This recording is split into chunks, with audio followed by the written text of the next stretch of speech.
6. Command Toga, SRS runway, auto thrust is loose.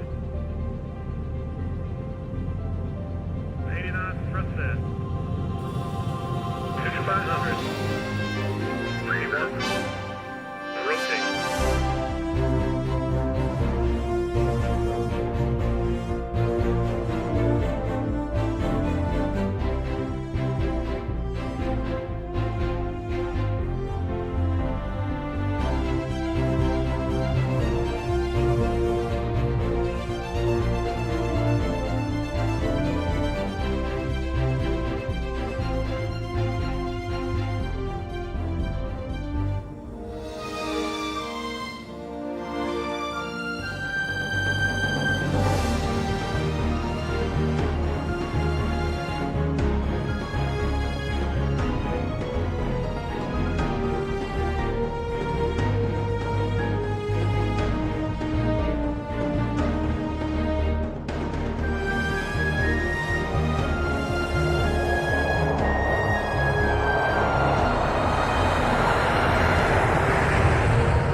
Please tell me you have sim sounds.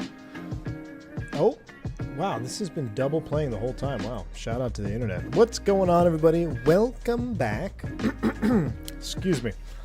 Welcome back to the channel. Another stream here coming at you from the V1HQ. Finally going to dial it back a little bit today. We get to dial it back. We get to relax. We're going to do some Airbus study systems knowledge up at cruise. Nothing crazy. No shutting down engines. No hydraulic leaks. I got something in my throat. I'm sorry, guys. Like tickle in my throat. Today is basically going to be my study time for the next 3 hours. It's been a long day. I've been doing a lot of stuff around the house, and so I want to stream.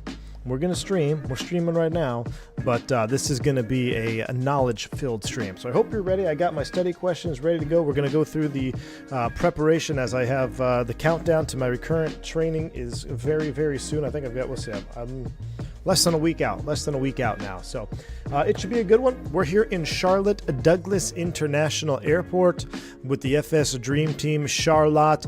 I do have a trial mode of GSX working today. I don't have the actual GSX working because GSX is bugged and I'm done with UGSX, but the trial mode is working, so we'll get to see that a little bit.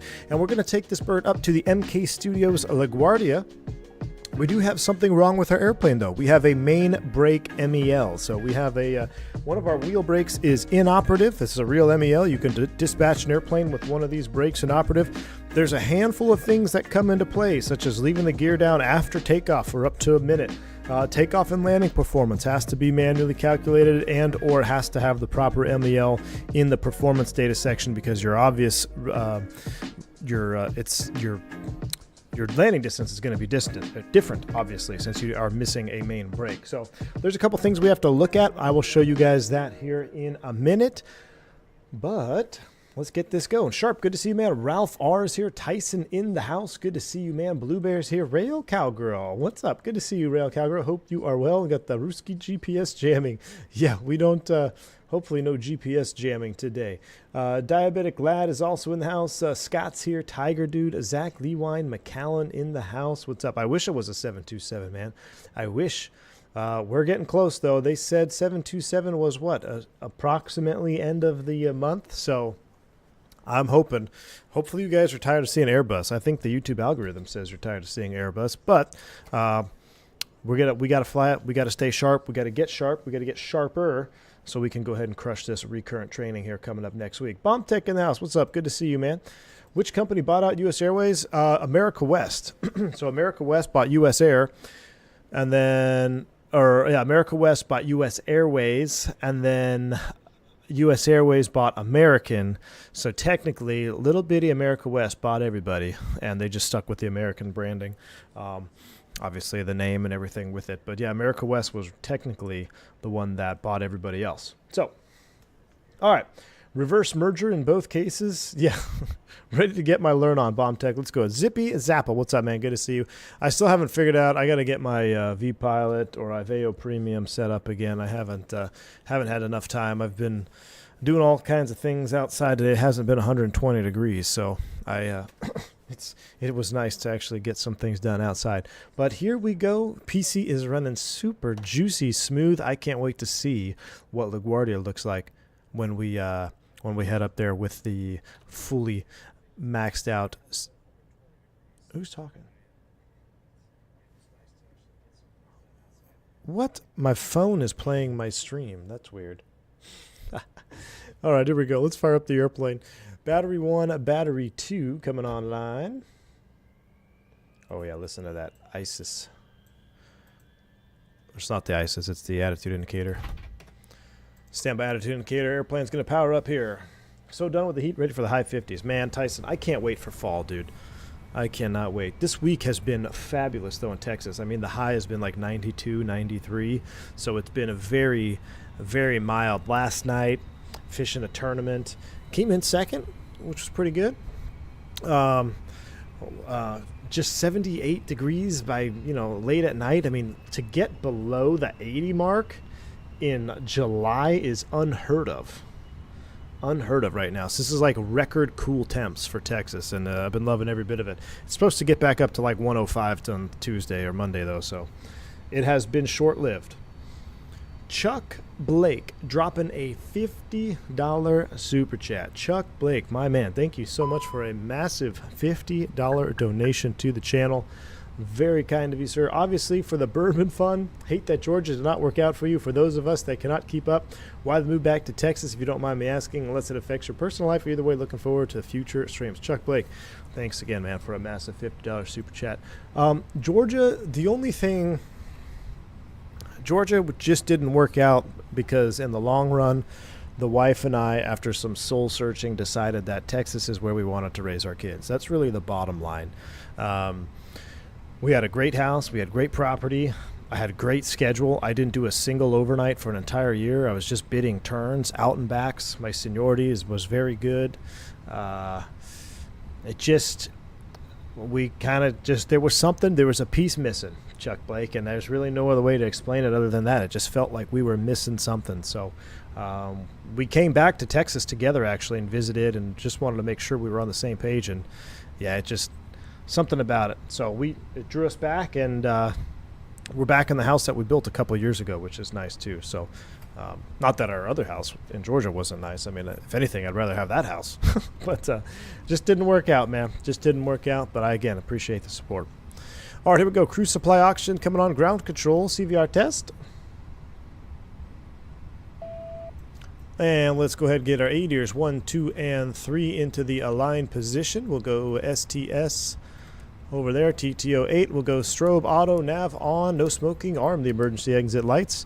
Auto elevation, quick refresher, since we are sim prep. We have three modes of cabin pressurization, right? We have an auto mode, and then we have a semi-automatic mode, and then we have a manual mode.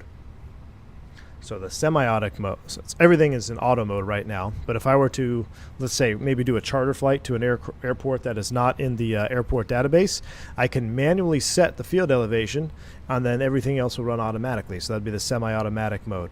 This is basically Boeing mode right here.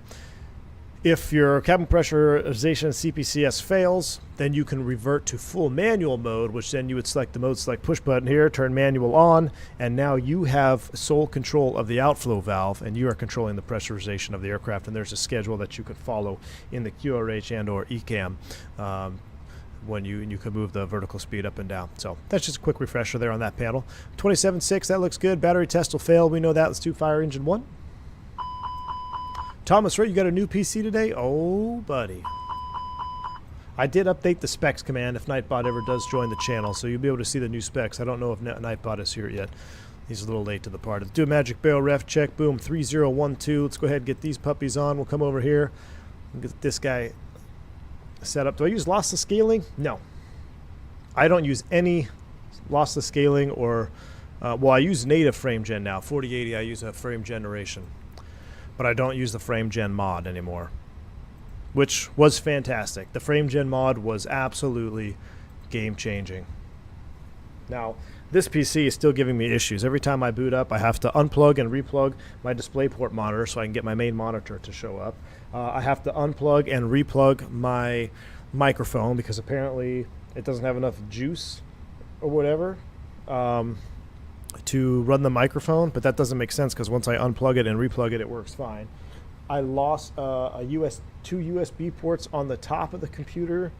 One of them, I guess, stopped working or doesn't have a juice to run one of the cameras. So I don't know what's going on with AMD. I'll never use AMD ever again. But as far as performance in the sim goes, it's been pretty nice.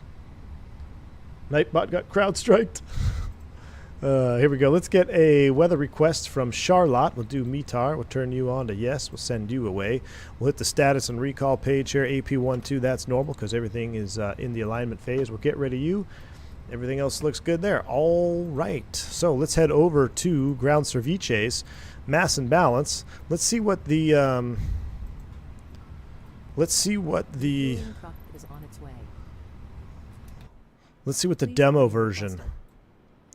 demo version of GSX does here. I might need a better power supply unit. Maybe. I don't know, man. I don't know. I mean, I had a 1050 on my last rig, and it ran. I had way more USB ports. I had like 10 USB ports that ran everything fine. This one I only have 4, 5, 6, 8. I think I have 8. That's the fault of the motherboard. What's that? What's the fault? The unplug and replug the monitor? Please don't load aircraft until the fuel truck arrives. Updating AIG with the new installer date thrust set. Couldn't take much longer. Jeez. 4 hours? Ay, ay, ay. Ain't nobody got time for that. USB header connection. Passengers boarding starting. Well, I think the top USB problem is it may be a camera issue, or it may just be a power issue to the USB, because when I switch the USB to another port, the camera works, but the USB port works. If I put something else there, like a light or like my rudder pedals or something, it just won't run the camera. But what really pisses me off above all else is every time I boot up the PC, I have to unplug and replug my DisplayPort, because it doesn't register my main monitor, which I'm running on a DisplayPort because it's faster or better, or so I'm told, and then my second monitor is running HDMI. But everything's on. Like, I just have black screens, and then I have to do my pin to log in, and then unplug and replug, and my screens turn on. So I don't know. Cam probably needs 2.0 port. It is a 2.0. It's actually a 3.0. Did you update Leo's BIOS and AMD chipset drivers? No, I have not, Madcat. I'm not even sure what I'm running, to be honest with you. Maybe I should start there. Man, you guys are asking me to get into BIOS and update that stuff? Jeez. That's scary. Hopefully I don't fry my whole PC. Dougal McTavish, good to see you, man. The performance is great, though. I mean, it loads the sim in like maybe a minute. I did get another SSD, which I got to hook up for a bunch of other random stuff. It's really challenging to shop for components. Sometimes it takes a fair amount of research. Yeah, Gary, it sure does. Sure does.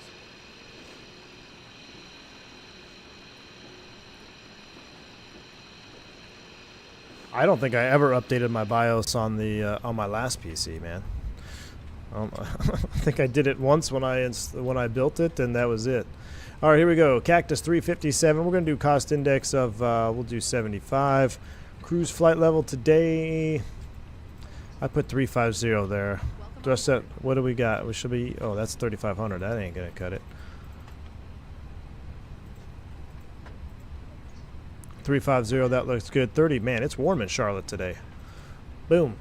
All right, flight plan. Let's see what the weather is doing.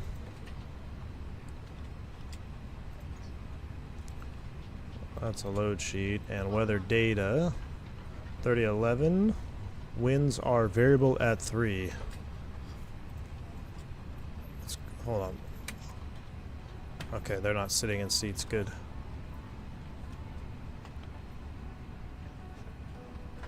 Hello. I guess we're not opening doors. Maybe it's the trial version of GSX. All right, let's take a look at Navigraph charts.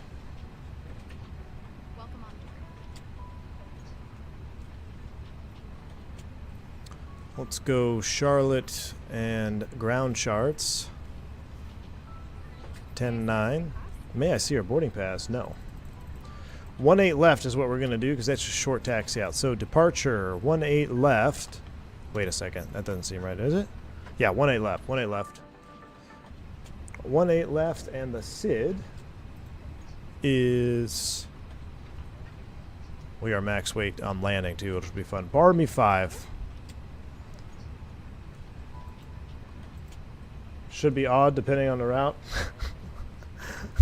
Yeah, I have 350 in there. I didn't want to pull up my sim brief again. Let me see what we filed. Filed 37. That's okay. I'll put 37 in there. We're on the Barmy 5 to Raleigh and the Hertz and Proud 2. So Raleigh transition, and then going into LaGuardia, which is pretty good because there's a high likelihood of me getting LaGuardia and recurrent as well. So it's good to come take a look at it here. Let's do 13. No, ILS 4. That's a straight in one, right? ILS 4. Barmy on the Proud.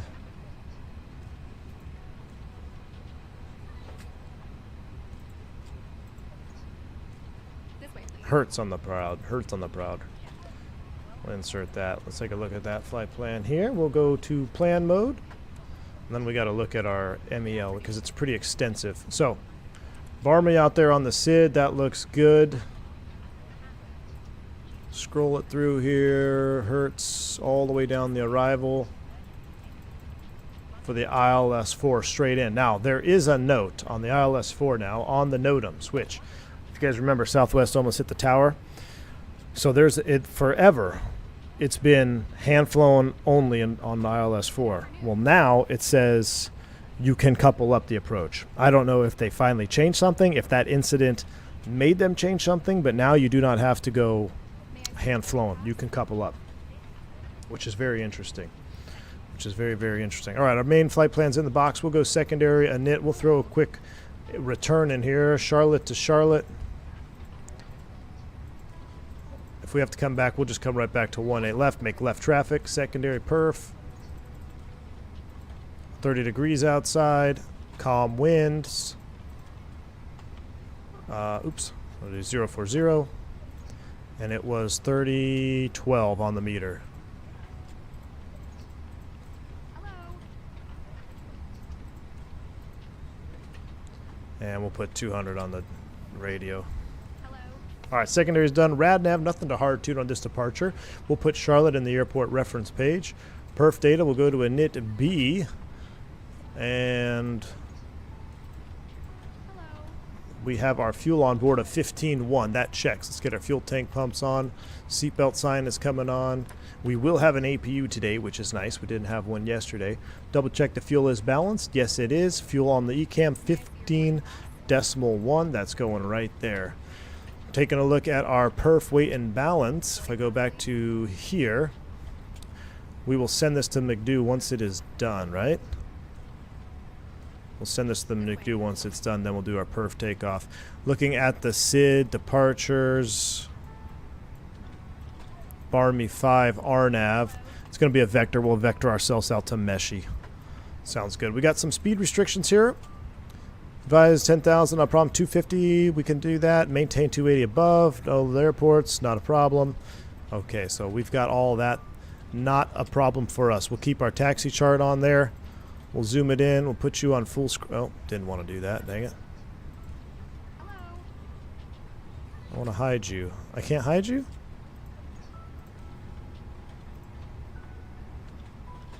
This way. Alright. I guess we'll keep it like that. Alright, in-flight entertainment today? No, on-flight entertainment is going to be us going through our study guide. That's our in-flight entertainment today. Alright, have to leave for work now. Can't believe anyone didn't check my schedule. Hey, all gear, no idea. I apologize, man. May I see your boarding pass? Let's go ahead and fire this puppy up. This will be a juicy APU start. Here we go. Gosh, it's so smooth. I love it. Not entertainment, emergencies. Nabil, what's up? Good to see you, man. Nabil Hamdoui. No TV today, kids. We hitting the books. Yes, we are hitting the books. Speaking of, let me pull out my MEL. I'm going to read this to you. I had this on my last recurrent, and it was a Boston LaGuardia flight, and it was an absolute just suck fest.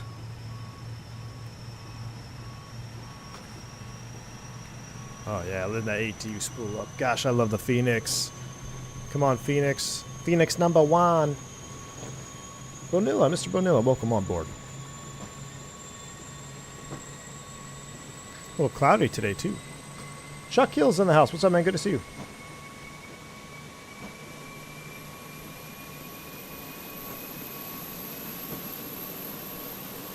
Good nap incoming. Yeah, Blur. Absolutely. All right, our APU is up and avail. We'll start the chrono. We want 3 minutes on that. I will set top altitude 3. I'm going to set 37. Let's come back to our init. We'll reset that 370. There we go. That is set. Beautiful. We'll leave it on the init B page. All right, chat. Here we go. Landing gear. Main wheel braking systems. I bet you didn't know you could go without one of them. So there's 4 main wheel brakes installed on the A320. Let me make sure I've got the right tail number because this is a classic 320 we're in. Yeah, so there's 4 installed, 3 are required. Now there's an operational restriction, there's an MEL restriction, or an additional MEL restriction, and there's a dispatch concurrence. So there's a couple things we got to read through. One brake may be inoperative provided. Minimum runway width is 148 feet, 45 meters, which we have that going into LaGuardia right at the minimum. Anti-skid system operates normally. Nose wheel steering operates normally. Affected brake is removed and or deactivated, so that would really be a maintenance thing. They would come down here and take a look at it. I guess I can brief this from the down here view. Why is it so fast? There we go. Take a look at our brakes while I read through this. Both reversers operate normally, so you can't stack this with a locked-out thrust reverser. Green and yellow systems operate. Unoperative brakes operate normally, so if you had a hydraulic issue, you're really up Schiff's Creek without a paddle. Aircraft performance penalties are applied. Approach capability is Cat 3 single now. And the auto brake function is considered inoperative. So this is what's important. Even though it is operative and it will arm if you select the auto brake, you cannot use the auto brakes with this MEL restriction. Chuck Blake dropping 20 gifted memberships. Chuck Blake, very generous of you. I appreciate you, sir. Thank you for that very generous gifted sub to the channel. If y'all pick up a membership from Chuck Blake, make sure you shout him out, say thank you. Chuck Blake, absolute legend, coming in with the 50 super chat and then an additional 20 membership gifts. Very kind, sir. Appreciate that.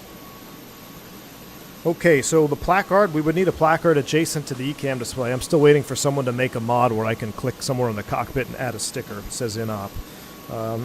Cat 2, Cat 3 program, downgrade to Cat 3 single. Okay, here's the actual procedure now that we have to look at since we read about it. Main wheel brake. Maximum landing capability is Cat 3 single. In case of engine failure at takeoff, retract the landing gear when positive climb. Vibrations may be present for 1 or 2 minutes after landing gear retraction.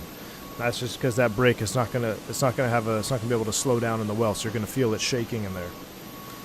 If both engines are operative, which is what we're hoping for today, we must keep the landing gear down for 1 minute. So I need to not forget this. So I'm gonna put a little sticker on my landing gear lever here, so I don't forget. We don't want to, and this is what we did in the real airplane. We put a piece of paper, tore it out, and stuck it on the landing gear lever. It says 1 minute, so you don't accidentally just bring the gear up. So we got to hold the gear out for 1 minute. Now you have to take into account your terrain as well and your climb restrictions on the SID. Luckily, we're at a Charlotte today, not a big deal, but that's something you'd have to look at. Auto brakes, if available, must not be used at takeoff and landing. So we will not arm our brakes for takeoff, meaning if we have to do an RTO at a Charlotte, it is max manual braking, no auto brakes. That means for this takeoff, my heels are not going to be on the floor. All takeoffs, I have my heels on the floor so you don't ride the brakes, and it makes it a little bit easier to control the nose wheel. We're getting a little bit faster, keep you straight on the center line. And if you have to RTO, it avoids that initial knee-jerk reaction to apply brakes. You just want the auto brakes to do it. So for this takeoff, we got to take our heels off the floor and be on the pedals ready to go. Scotty2 dropping 5 gifted memberships. Scotty2, thank you so much, man. I appreciate you. Very, very kind of you, man. All right, dispatch will predetermine takeoff and landing performance, yada, yada. Flight crew should add the MEL to their performance application during, yep, we already did that. Brake configuration, 1 brake in-op, yep. Takeoff perf penalty, we're not going to deal with that in the sim. Landing perf penalty, we're not going to deal with that in the sim. I'll see if the Fenix EFB allows us to do that, but I don't think so. 148 feet, performance R run. Okay, cool. So now we got to look up. A separate MEL. Has it been 3 minutes? Yeah, it's been 3 minutes. Let's go ahead and get the APU bleed on. We'll disconnect from there. We'll put that into Captain only. So we got to look up another MEL here real quick. That's concurrent with this one, which is. Let me look this up. 2299.013. That's our downgrade. So we have to make sure a Cat 3 single. So I would place another sticker. Here normally we place our stickers right here. So we've already got that. And then the last MEL that we have to apply. So one MEL is actually 3 MELs because the main wheel braking, you have to apply 2 additional ones. We got 3242.041. So let me look that one up. 3242.041. Auto brake function. So maybe an operative provided by Cat 3 single, normal braking, not effective. After here, so there's a procedure for this one. So because our auto brakes, we are simulating that we're not using them, we need to make sure that we do a couple things. We have to clear ground personnel. We got to run some hydraulics. So we're going to do that here in a minute. I'm going to leave that MEL open. Basically, what we're doing is we're verifying the yellow hydraulic and the brakes before we start up. So we're going to pressurize with the yellow hydraulic, and we're going to make sure the PTU turns on, and we're going to take the brake off, and we want to make sure that the 0 brake pressure is showing in the triple indicator, which would indicate normal braking, right? So we got that to do. We'll do that after we finish boarding. Everything else is done. 370 is set. We got, well, we have 100 there because we're waiting for our final numbers from our perf data. So I'll just bring that ready to go. You've been briefed. I've been briefed. We're about ready to go, chat. Any questions?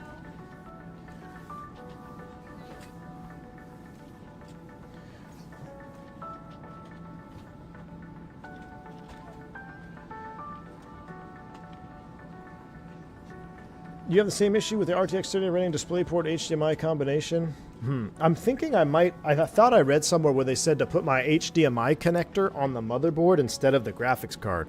So I've got my display port right to the 4080 and the HDMI to the 4080. Maybe I should put, since my second monitor is really just a chat monitor, maybe I should put that. Would that work, you think, chat? Are we flexing or yoga? We are going to see what we have to do here per performance. Welcome on board. That's actually a great question, though, Daniel Bonilla, because if you think about it, if we have to keep the gear down, do we want to be at Toga thrust or do we want to be at flex thrust? And there's both answers would actually be correct. So who sees a potential problem with going Toga thrust on a takeoff where we have to keep the gear down for 1 minute? Who sees a problem with that? And if you think we should flex, This way. tell me why we should flex. You can argue both instances here. I don't think that would work. It would take performance from your CPU if you enabled the integrated graphics.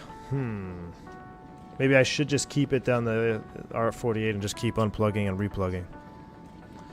Overspeed problem. Yeah, Bomb Tech. Well, overspeed what? Overspeed the gear? Yes. So, more specifically, you would overspeed the gear. You have a potential to overspeed the gear retraction speed. So there's actually 3 speeds associated with the landing gear. We have our minimum gear retraction speed, which is 220 knots at 5.4 Mach. We have our max landing gear extension speed, the speed at which we can lower the landing gear, which is 250 knots, 6.0 Mach. And then the max extended landing gear speed, meaning we've already lowered the gear and we're just flying with the gear down, which is 280 and 6.7 Mach, or 6.4 Mach, excuse me. So you have 3 gear speeds. Now, if the gear is already down, technically we can speed all the way up to 280 knots and be fine. But what the problem is a minute after takeoff, we're probably going to be above 220 knots. So if we're above 220 knots, now we got to slow back down. So we can do 2 things. We can either go Toga and select 220 knots, maybe 210 knots, pre-select it, because that's going to help us with a climb gradient.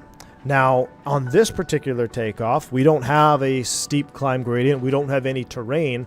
So it might just be better to go ahead and do a flex takeoff because it'll make things happen much slower.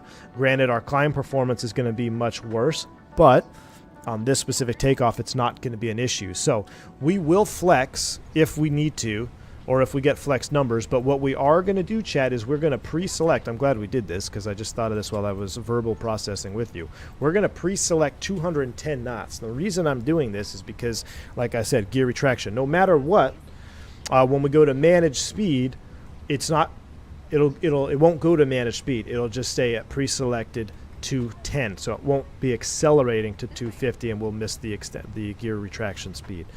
But on this particular takeoff, with no terrain considerations and no climb gradient considerations, we will plan on doing a flex. So, but yeah, you could, if we were, let's say we were taking off out of Guatemala, okay, now I'm definitely going to go Toga takeoff. And we're going to have to pre-select 210. We're going to just have to be very cognizant of it. But in this scenario, I don't think we have an issue. Are we at Old LaGuardia or New LaGuardia? Catco, what's up, man? Good to see you. We're at Charlotte right now, man. We're flying to the New LaGuardia, the MK Studios LaGuardia. Al Loper, I did set it as primary. And that's the problem, Al. So, like, if I set my main monitor as primary, which is on the display port, it's completely black, and my secondary monitor is black. If I set the secondary monitor as primary, then everything's backwards for me. But the secondary monitor will illuminate when I start up the PC. So what I do now is once the PC turns on, I have 2 black screens, and I just manually enter the pin with black screens, and then one turns on, and then I have to do the unplug, replug. It just sucks. But what's funny is one time it worked as it should. There was one time I turned my PC on, and it worked just fine. So I don't know, man. Freaking computers. I'm getting ready to just plug my old rig back in. Good afternoon. Callie Simmer. Happy Saturday, Callie Simmer. Hey, appreciate the boba tea this afternoon, Callie Simmer. I desperately needed it. We had a boat cleaning party with the children this afternoon, so we were out started as a pretend car wash, which then turned into a boat cleaning party. And I was very parched, and it was really refreshing to pick up my boba tea, so appreciate you. It's the cable. Sharp, I got 2 of the highest, most best rated cables I can find on Amazon. So I don't know if it's that. They're not just like just your run-of-the-mill cables. I literally got like the one that carries the most juice. GSX is dead to me, Jonathan. This is the this is the demo version. This is demo version of GSX because I have Charlotte installed, but I can't activate my GSX, and it's so ridiculous. I go to put my code in, it says invalid key. I go to the website, I say activate key or check, it says, oh, your key is active. Okay, so then I deactivated it, and then I reactivated it, and it still doesn't work on the installer. So GSX, just, I hate it. Somebody please make an alternate to GSX. Somebody, please. I just went classic, Adrian. I went with the classic T today. Good afternoon. Several things cause DisplayPort to not work on boot or wake from sleep. You got NVIDIA GeForce? No, I don't use Experience, man. Never again. Never will. We got to hit up the Matt cafeteria for some good food. All right, Kako. We're Airways, though. I don't think we're parking at the Matt. I want to go park next to the bridge. Gosh, that just looks so awesome. So this view is like when you're in Dallas and you're riding the SkyTrain or Skylink around, and you're looking down on all the birds. Love it. Love this view. Activated. Still on your old setup? I think it's still activated on my old PC. I don't know. I unplugged it and never plugged it back in. Andre, I might try. You know what, Andre? That's a fair shot. I don't know if I tried another DisplayPort hole. I might try that. I might have to look around in BIOS, Cody. Yeah, I might have to do it.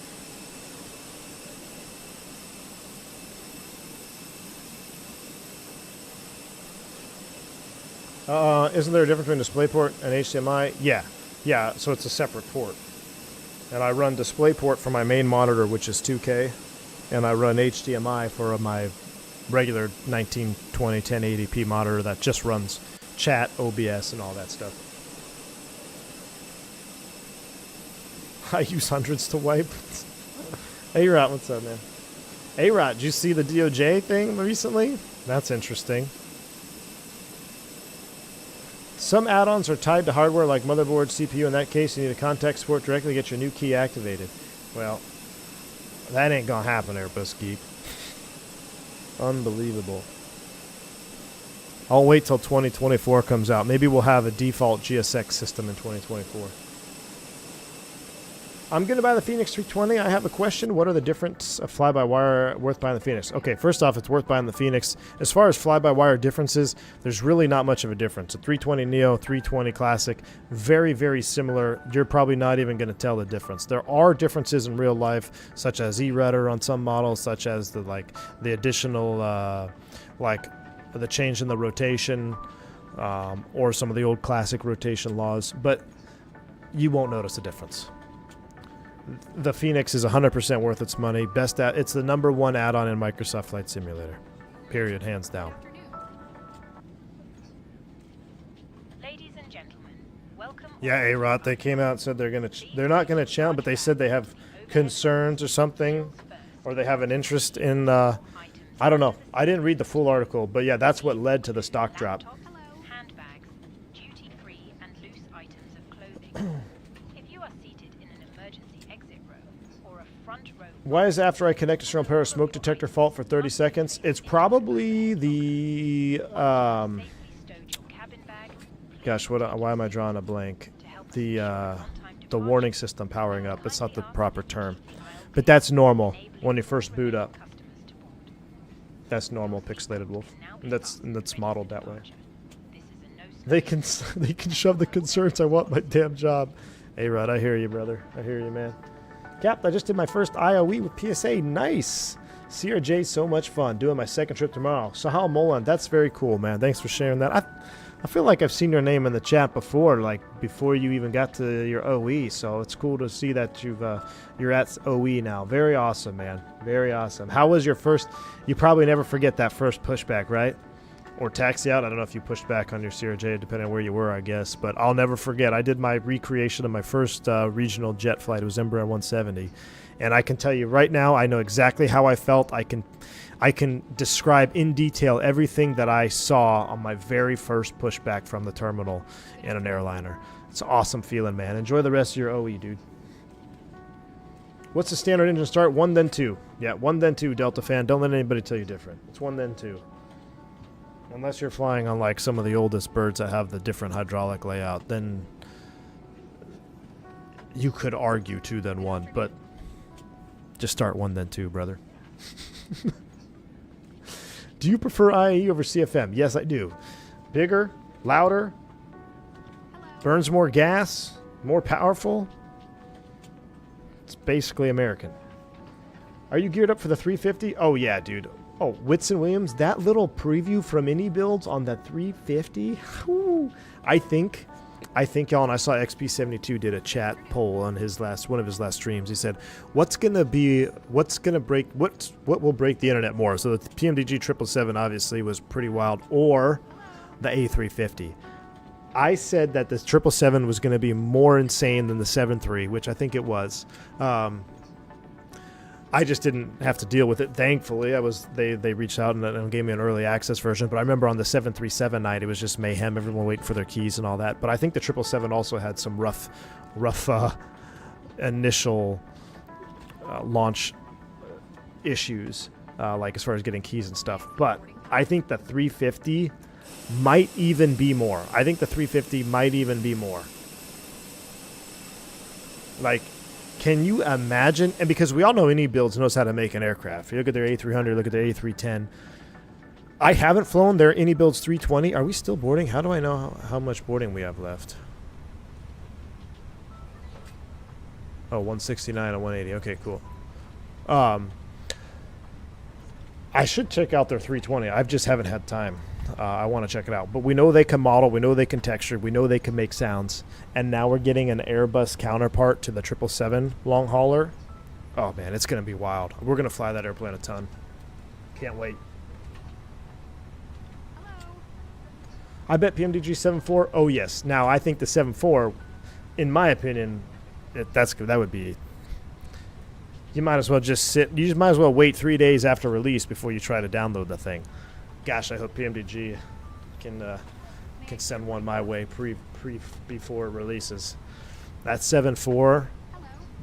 I think what is their 7.3? I guess would be their flagship. But that was their first one, right? Like that was the NGX. But man, that PMDG 7.4 so much fun, man. So much fun. MD-11. I wish they did an MD-11. I wish they brought their jet stream back. But having an A350, the only reason I think the 350 is just going to be complete mayhem on release is because we haven't had on any sim a super high fidelity, super high quality A350. It just hasn't been made by anybody. So it's really a first for everything. It's a first for flight sim. There were no high fidelity A350s on FSX, you know? It's going to be, there was none for X-Plane. Was there one for P3D? I don't even think there was one for P3D. Shaq Oatmeal, what a root goat status right there. What's up, Shaq? Good to see you, man. Is the CFM larger in diameter than the I? Yeah, but it's shorter, man. Just look at this. Look at the way this engine sits. Tell me that doesn't look good right there. The CFM just looks like it was cut in half. A little chody. I don't know about that. You can open the cargo doors on the Infinite Flight A350. Oh, they said the 7.4 is their flagship? Okay. Well, I mean, it should. I mean, the 7.4 is the queen of the skies. I mean, you can't... I think the 7.4... As much as I think the 350s would break the internet, I think the 7.4 might just, you know... It might just send Bill Gates to the grave when they release the 7.4. Which would probably be good for everybody. I don't know. All right, we're not getting politics, so here we go. Let's spool them up. Ready? Let's close this door. And aircraft is loaded, so we'll send that to the McDo. Success. And knit B page, we've got this. We'll see what our extra gas looks like. 49.0 on takeoff. Wait, what do we got? A door open there? Yellow electric pump is on because they're closing the cargo door. Wonderful. 15.0, hour 34 of extra. Absolutely love that. Let's go ahead and do our perf data for takeoff. We're going to do Charlotte 18 left, dry, sync final load sheet, flaps optimum. We're going to go for 1+F because of our gear hanging out. We don't want any more drag. Force Toga no, anti-ice off, packs on. Sync live and calculate. What's it going to give us? A flex of 58. That's good. We'll do, I'll send that to the McDo. 44, 44, 45, flap 1. 44, 44, 45, flap 1. 58 on the flex, down 0.3. Absolutely wonderful. We've disconnected. Let's go beacon on. And I think that starts it. Yep, it's going to get us ready.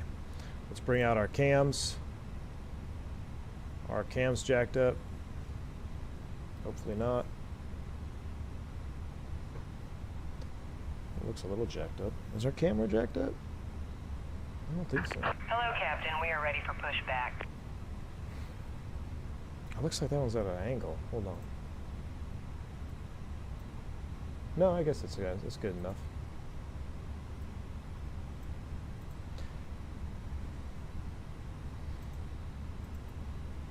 Uh-oh.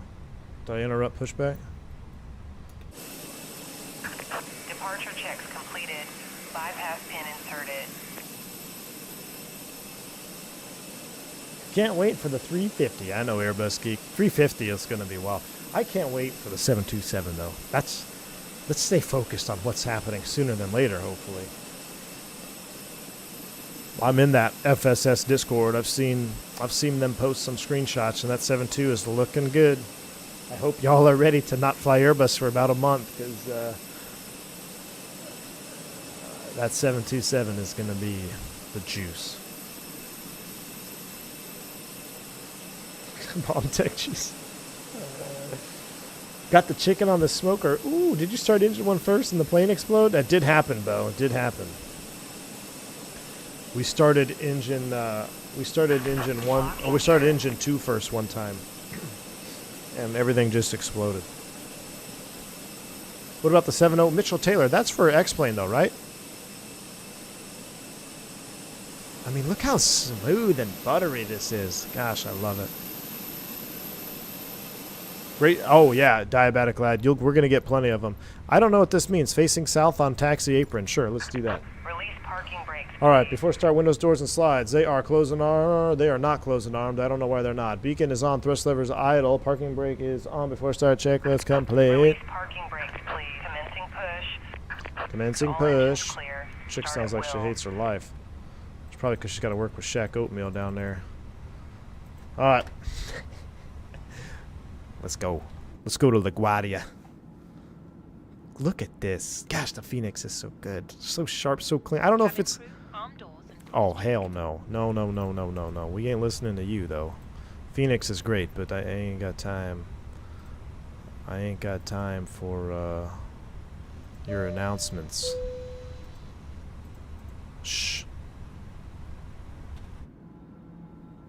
I can't tell if the Fenix looks better because of my system or if I just haven't flown it in a while. It's so sharp and crisp and clean, though. Everywhere you look, the textures are just perfect. Airbus Geek gifting 5 memberships. Airbus Geek, thank you for that very kind membership gift. If y'all pick one up, hey, Shaq Oatmeal got a membership from Airbus Geek. So I appreciate you, Airbus Geek. Thank you for donating to the channel there and getting some members. Appreciate you. I'm gonna see those C-17s over there. I'm seeing things I've never seen. What's wrong with the tail of that one? That one looks a little odd. I'm seeing things I've never seen before in this sim with this new setup here. One thing I will ask y'all, you all have been very light on the like button. I get it. We're getting tired of seeing A320 stuff, but I'm trying to study. I know we're not doing juicy group flights and juicy this and juicy that, but I gotta study. But I need y'all to help me out on this one. Let's go for maximum likes today.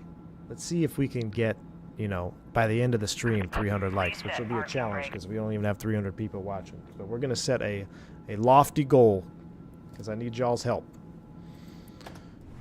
Smash it. All right, brakes are set. You are clear to disconnect. We're gonna start engine numero 1 first because why, chat? 1 becomes before 2. Our APU bleed is on. Everything's good. Let's start it up from right here. Engine mode to ignition start. Shh. Turn in 1.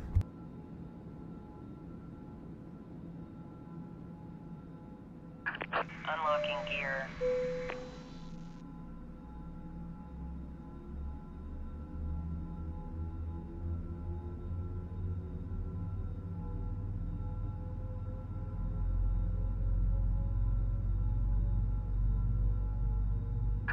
Tow truck disconnected. Bypass pin removed. Left is clear. Right is clear. We forgot to do our hydraulic brake test.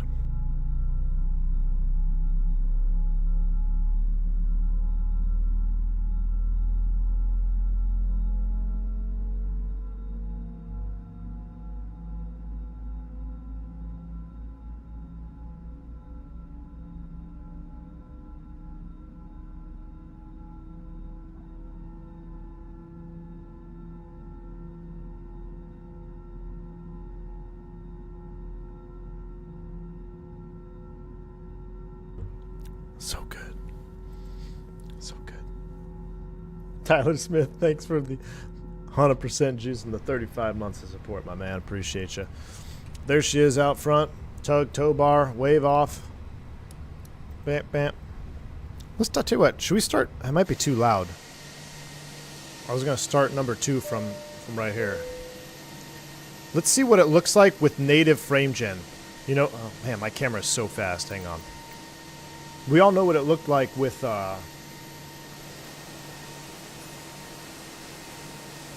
the frame gen mod. I'm curious to see what it looks like with native frame gen on a 4080. A little bit of lens flare. Oh my goodness. Oh no, come back, lens flare. Oh my goodness, this is too much, chat. This is too much. All right, here we go. Look, the air conditioning kicked back on because we're waiting too long. All right, the Airbus is smart enough, it'll shut off.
That was pretty hot. We got 2 avail lights? Yes, we do. We already went out. Native frame gen is awesome.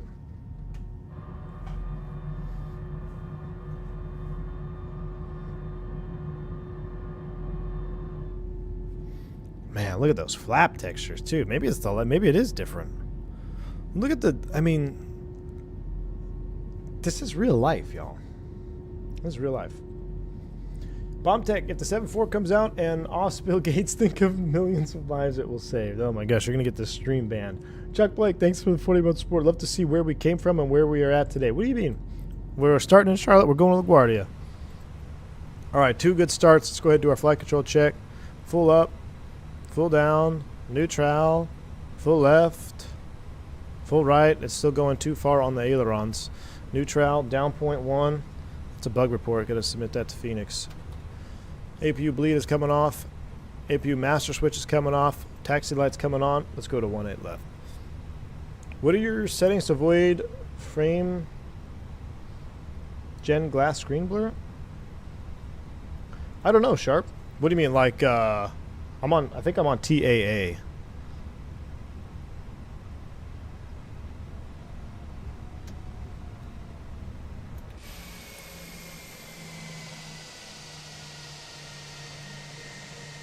All right, we're going to taxi out 18 left.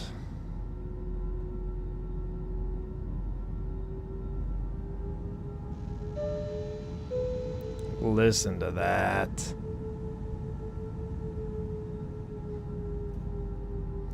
Some say flying man and flying an RVSM is not allowed. Some say you may on climbs descend, which isn't, and the company have a say in this. No, whatever the regs say, and it depends on where you're flying. Cabin ready. Check. Mad Cat, welcome to Commercial Pilot. Thank you for joining the channel, becoming a member here. Commercial Pilot on the channel, man.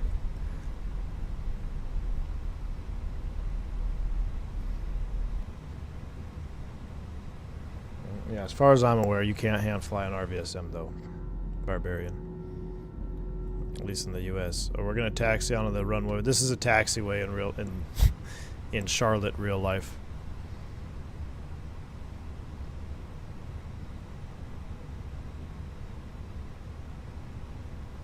Leroy says you can climb into and out to of RVSM.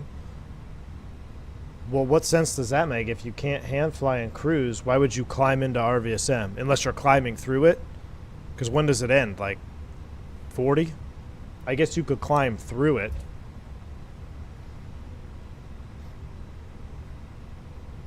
But yeah, you can't hand fly an RVSM, so I guess, yeah, I don't know the 41. Yeah, so if you're going above 41, which, no thank you. I'm not hand flying through up to 41,000 feet. RVSM, 1,000 feet separation, and you have to have certain equipment on your aircraft to maintain a tighter tolerance. So altimeters have to be RVSM compliant. The aircraft actually has RVSM compliant. These, you see there's one there. Oh, that might just be a scratch. Well, there's two. So there's a RVSM critical area, which is around this static port. Then there's an additional area around that, and it has to be free and clear of all dents and scratches unless it's been tracked, so it can affect your altimeters. Both your captain and co-pilot altimeter system. So there's a lot more that goes into play to be RVSM compliant. Now, if you can't be RVSM compliant, it's not a big deal. You just have to fly lower and you got to burn more gas.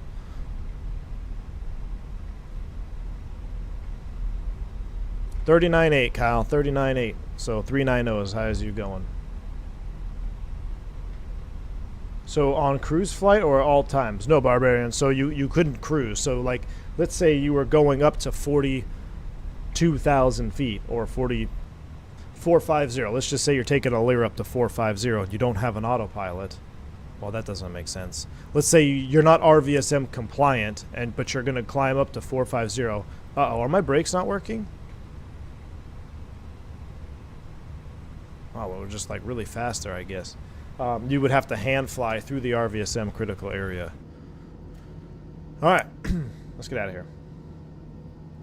Greg, it depends on the atmosphere, honestly, but it's typically around 27 to 29. That's pretty much when you're going to transition. All right, lights are on. Let's go. We never did the rest of our flow, though. Auto brakes max, takeoff config checked. That's going there, that's going there. Okay, remember chat. So, landing. Oh, no, we can't use the auto brakes. Auto brakes, cannot use it. Got to think of our MEL. So, that's why I need a sticker mod here. I need a sticker mod. No auto brakes, so auto brake is blue. Can I just real quick... Can we defer a brake? I don't think so.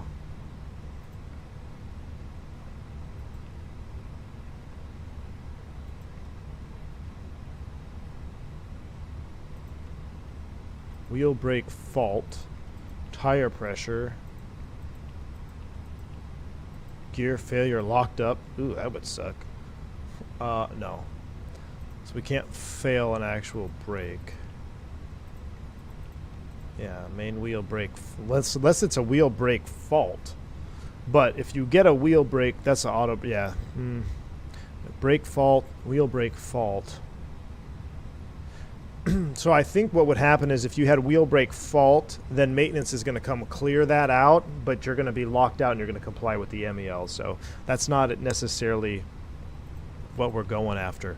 I'll tell you what, when we get to cruise, we'll activate this, because I think what this is just going to do is it's going to lessen our stopping distance at LaGuardia, which will be spicy. So we'll activate it at cruise. If I activate it now, we'll probably get an ECAM, and in real life, after maintenance does their procedure, it's going to clear that ECAM. So you're going with a wheel brake fault, and you wouldn't. So it's just not really realistic to hit it now. So, all right, let's go. Let's go to LaGuardia. Oh, look at the sun popping out of the clouds.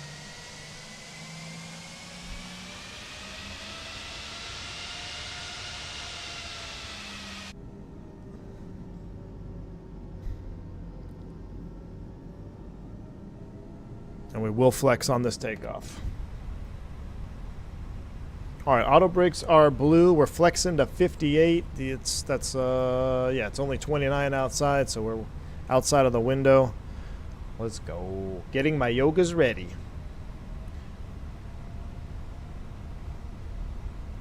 We'll do a super lame flex from the window view.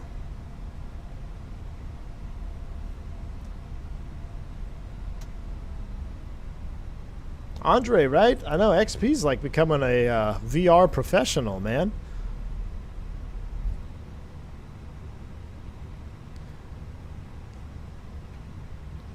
All right, 1-8 left. You guys ready? Let's go. Spool them up 50. Yoga's in chat. Actually, be flex.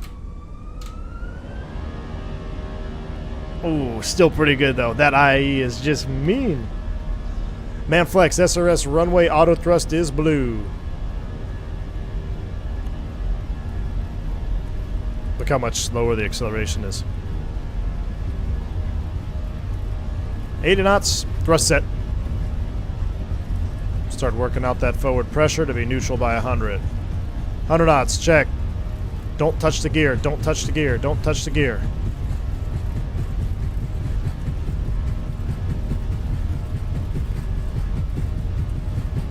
Jeez. V1. Rotate. We pay for whole runway, we use whole runway. Daggum.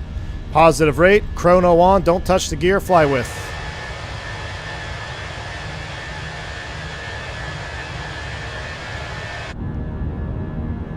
Wow, let's see. Let's actually look at our climb performance on this. Cactus 357, turn left, fly heading 150, 150, Cactus 357.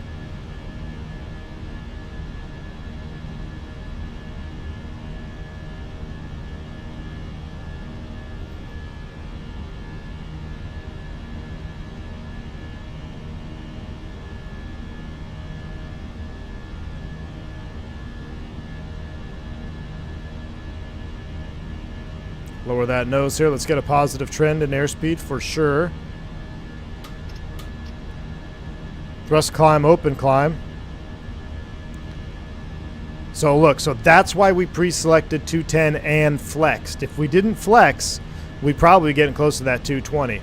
Okay, there is 1 minute. We're still below our 220 landing gear limit speed. Gear up.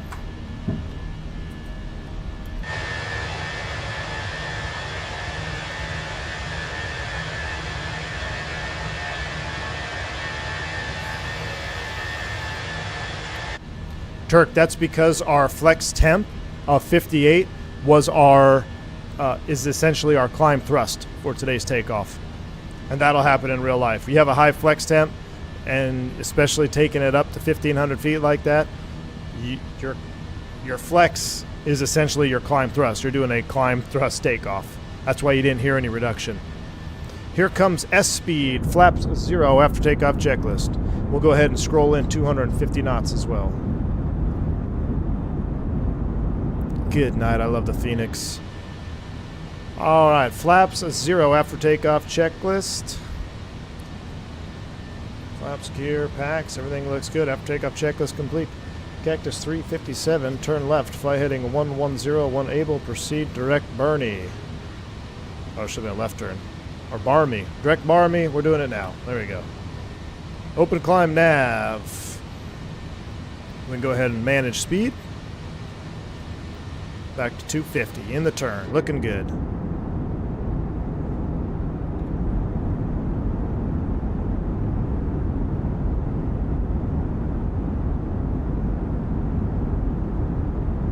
Speed select 210. CH, that's because I did pre-select of 210.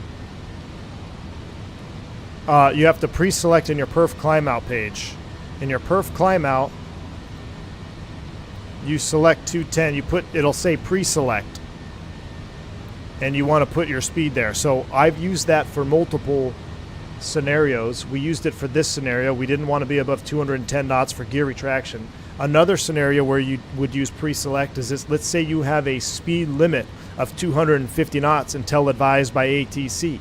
So that means I'm going to pre-select 250 because I don't want to accelerate past 250 once I climb through 10,000 feet. No, I didn't pull it. It will automatically go to selected speed. That's why it says speed pre-select 210.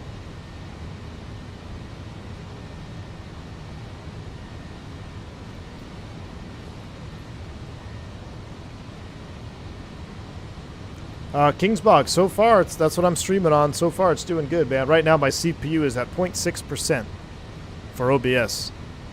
So it's crushing both.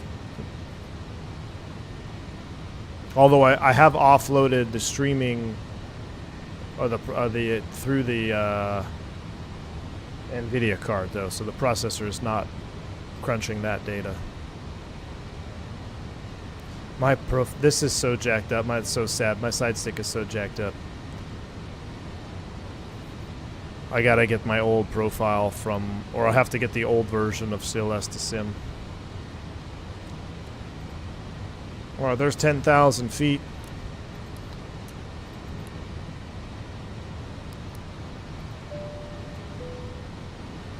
Really got nothing else going on. No more turns. Let's go ahead and lower the nose a little bit. Cost index climb out speed of 315 knots. Autopilot 1. I don't know why she's oscillating like that. We're at 11 for 370. We're at a 10. Full screen cam is coming on. Oh yeah, as far as the processor, Kings Bob, yeah, it's been doing great, man. It's been doing great. Clear that out. And we are looking good. Out of 10,000, we'll come down here to our secondary. We'll copy the active progress page. Let's put LaGuardia in there. Wonderful. Let's enjoy some. Oh, look at that juice. I think you need a doctor to fix your jacked up side stick.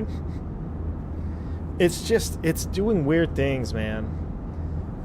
And I don't know how to get the old version of CLS. I'm going to have to fire up my old PC. Zippy, I did not. You expect me to read chat, Zippy? Yeah, Bomb Tech, it's unfortunate. Speed select in the PFD? Yeah. You guys didn't see me do that on the ground? We've done that multiple times. You go to perf before, it's only there on the ground. So you go perf, and you go to your climb phase, and it says pre-select, and it has 2 brackets around it. And then that's what you put your speed in. And that way, when you take off and manage speed, instead of it going to manage 250, it'll go to whatever you selected pre-select. Now, the catch is, don't put 280 there, because if you have a speed restriction that says maintain 280 knots above 10, once you go into climb phase, it's going to pre-select what?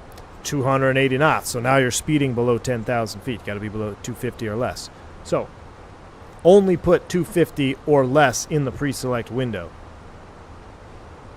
I mean, that will keep you, that we use that as a reminder to not speed up or accelerate through a speed restriction or an MEO. So what does CI really mean in layman's terms? How much money do you want to spend per flight? The higher the cost index, the more money you're going to spend. The faster you're going to get there. The lower the cost index, you're going to save more money, but it's going to take you longer. That's really all it means. I have an idea. New PC juice settings backs to Queenstown. Ooh, zippy. Queenstown juice settings. Yeah. Yeah, we could do that.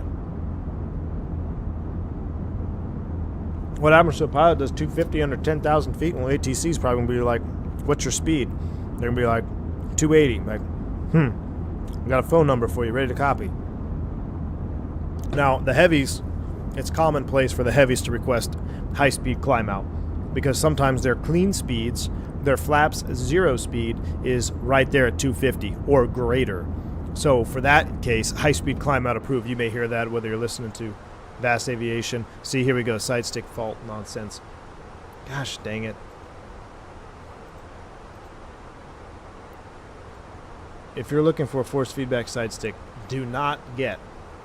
I officially do not recommend getting the Brunner side stick. The yoke is great. Yoke, I'm in love with. Side stick, pain in my butt. Pain in my butt.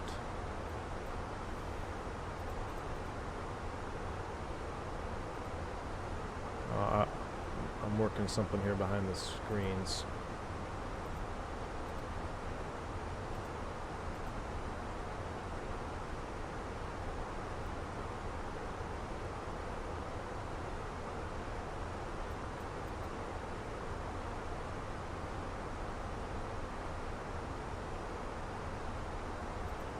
All right, hold on. I got to do this real quick. Hate doing this. Go back, controls.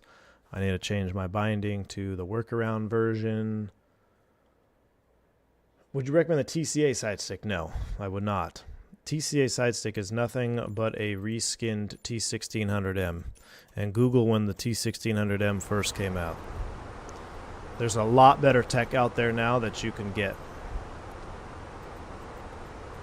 STDs for you, me, and Zippy.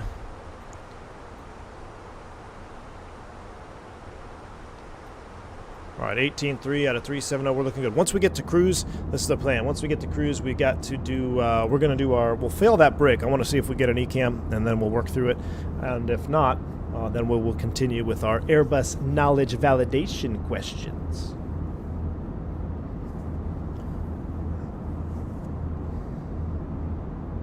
Not sure if Vodka told you we tested your controls. Unfortunately, the failures don't carry over for everyone. Oh, man, that's not good, Zippy, unfortunately. Looks like I'm going to have to go into X-Plane, huh? Does the Fenix have a cockpit door camera? No, it does not.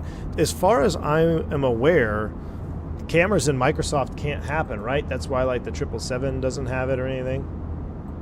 Why does it sound so loud? Does it sound super loud to you? I'll turn down audio there. Let me turn down this audio here. Maybe that's better. Is that a little bit better? It seemed really loud there for a minute. But yeah, as far as Microsoft is concerned, there are no cockpit doors. I had a T1600 before the Airbus stuff came out. It was awful. Yeah. Yeah, my point exactly. That was a very clever marketing plan. I mean, it's a great stick. I mean, it's not a great stick. It's a good option, especially for Xbox users because it's Xbox compatible and it looks kind of like an Airbus side stick and it has more functionality. So I totally get it as an entry-level side stick. But that was 3-4 years ago. Now, if you looked at the last FS Expo, WinWing has some great entry-level options. Verpal's Verpal, they're more high-end, but basically WinWing has some pretty solid entry-level options. Just check out, I mean, XP's been reviewing them over on his channel. What is it, the Ursa Minor, Ursa Major, something like that, that look much better than what's been out there. I mean, they basically put that cam system into an entry-level side stick, which is pretty darn cool. What was that vent tube? Drain valve. That's a drain. And you shouldn't see anything coming out of there. If you do, you probably got to call maintenance. Are the green and blue hydraulic systems the main hydraulics? Green and yellow. Green and yellow on this Airbus. So, Tyler Aviator, don't be confused. Back in the day, the original hydraulic layout was slightly different than it is now. But as far as you need to know for Microsoft Flight Sim, there's no Airbus that simulates. Well, I say that. The Fenix allows you to put yellow hydraulic on... yellow hydraulic steering. It allows you to put steering on green, I believe. If it's not on yellow. Yellow is commonplace now. But if you look at the hydraulic page, green and yellow are your primary systems. Blue is your backup. And if you want to see how the blue hydraulic system works, yesterday we did a stream with the green and yellow hydraulic failure. You can still fly the airplane just flying on one hydraulic system, whether it's blue or green or yellow. But the thing is, you need one of them. If you lose all three hydraulics, you're done. So, or essentially you are,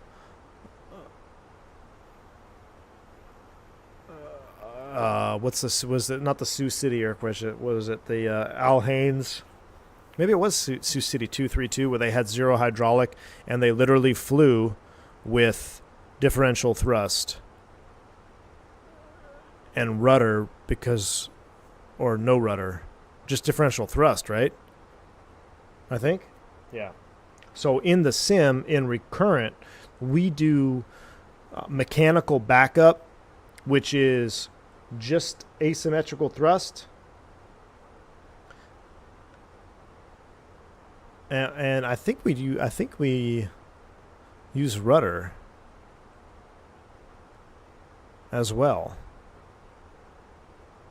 So we still have to have some hydraulic. I'll let you know in a week when I'm back in the sim. But I know we trained flying around with just differential thrust. Side stick is in op. I'm pretty sure you can use the rudder a little bit through the mechanical backup. But regardless, you still need to have some hydraulic.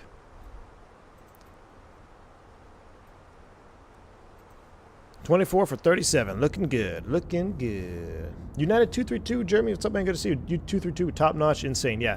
The United 232 story is incredible, because if you think about it from an aviator, not even from a pilot perspective, but the sheer shock value and troubleshooting that had to be done for those guys to even get that airplane close to being in somewhat of a control when they impacted is unbelievable. And because now, I mean, we've looked at that incident for years and looked at it and trained on it. Okay, so this is how we're going to do this. And we actually get to experience it in the sim and try it, where those guys, they never trained that before. So for first time to happen real life and be up there and just figure it out, whew, unreal. Yeah, you talk about beautiful CRM. That is the pinnacle of CRM. Josh, you got the Fort Feedback Yoke, the Flight Sim CLS 120, and nice, dude. Very cool. Very cool. Would you recommend the Wind Wing side stick over the Thrustmaster Airbus one? Yes. You talking about the TCA Airbus pack? I would recommend the Wind Wing over that, just from what I've seen, Shakovic. Check out the review done by XP72, and I'm sure there's a bunch of reviews out now by now. But it just looks, it is built better. It's got a more, you can actually tune the force on it and everything. It just is an all-around, more updated piece of technology. And it's at a great price. I actually can't believe the price that they're coming out with that Wind Wing one. We got a green dot. I don't believe we have a green dot for that one, Zippy, which is kind of interesting. I wish we did. So we just transitioned to Mach. I saw my mini FCU flash, and we are at 26,000 feet. So, yeah, we're Mach hold at 26.2.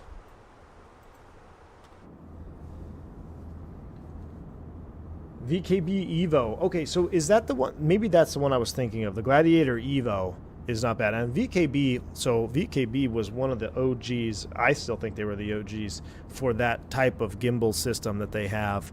And I have a VKB. I've got a Gunfighter 2. and I have a VKB. Was it the Black Mamba? Like one of their very first ones.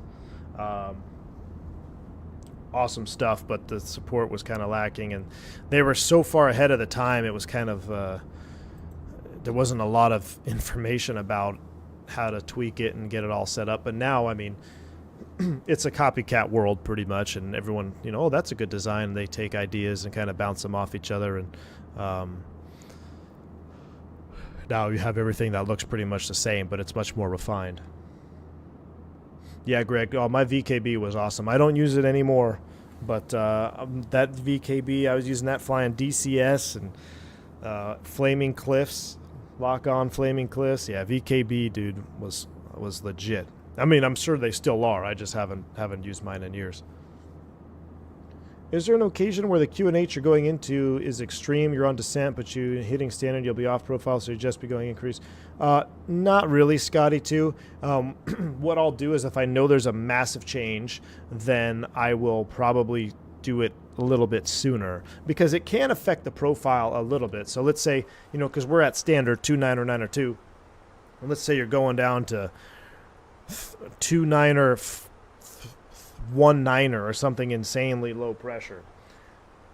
You can preset that as you're climbing out. So like I can set, you know, whatever, I'll set 30.05, I'll pull down, and I can see it jump, right? So you can see how much it moved. If whatever I set here causes a significant jump, then instead of maybe waiting until exactly 18,000 feet, especially if maybe there's a restriction at 17,000 or 15,000, or maybe there's some, you know, there's maybe a speed restriction where it's going to want you to slow down too, I will then push for the local altimeter setting when we're like going through 18.9 or pretty much maybe even 19,000 feet, just because I know we're going through 18. But you got to be careful. You don't want to go to non-standard too early, because if for some reason you need to level off at 18,000, which is possible, flight level 180 can be a usable flight level depending on the local altimeter setting. You want to make sure you're still at 2.9 or 9 or 2 or standard if you are assigned flight level 180.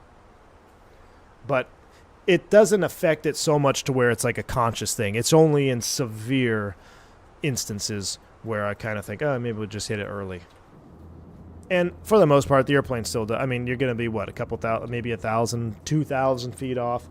The airplane, you can use some speed brakes and catch up, be where you need to be. Matt B, I haven't in a while. That's why I have this PC. Once this PC is fully up and running, I'm going to bring my DCS PC back to the house because it's fully operational. I just have it sitting next to me here. And I'm not going to do it today because I parked too far. So my HQ location, I didn't get to park in front of the door today, so I don't want to carry my PC 2 blocks down the street. But one of these days I'm going to bring it home, and then it'll be set up for DCS. Why on the 321neo does it smell like exhaust when the engine's starting and you're sitting in the back? Tukatari, that's just honestly, man, all Neo engines stink. Behind a Max, sitting behind a 7.3 Max is one of the most fumy places you can be out on the airport, is behind a 7.3 Max. The way those engines sit, they blow right into the packs for some reason, and they stink. The Neos, it's just, I don't know why, but they stink more than the CEOs. I don't know why that is. Maybe because it's just so refined. I don't know. It is sealed from the outside, but remember, Tukatar, you're probably smelling something. It could have happened to you if it happened from your own airplane and it wasn't something that your airplane ingested from being behind another airplane. What could have happened is during engine start, you might have had a little bit of a tailwind. And what happens is if you start up engines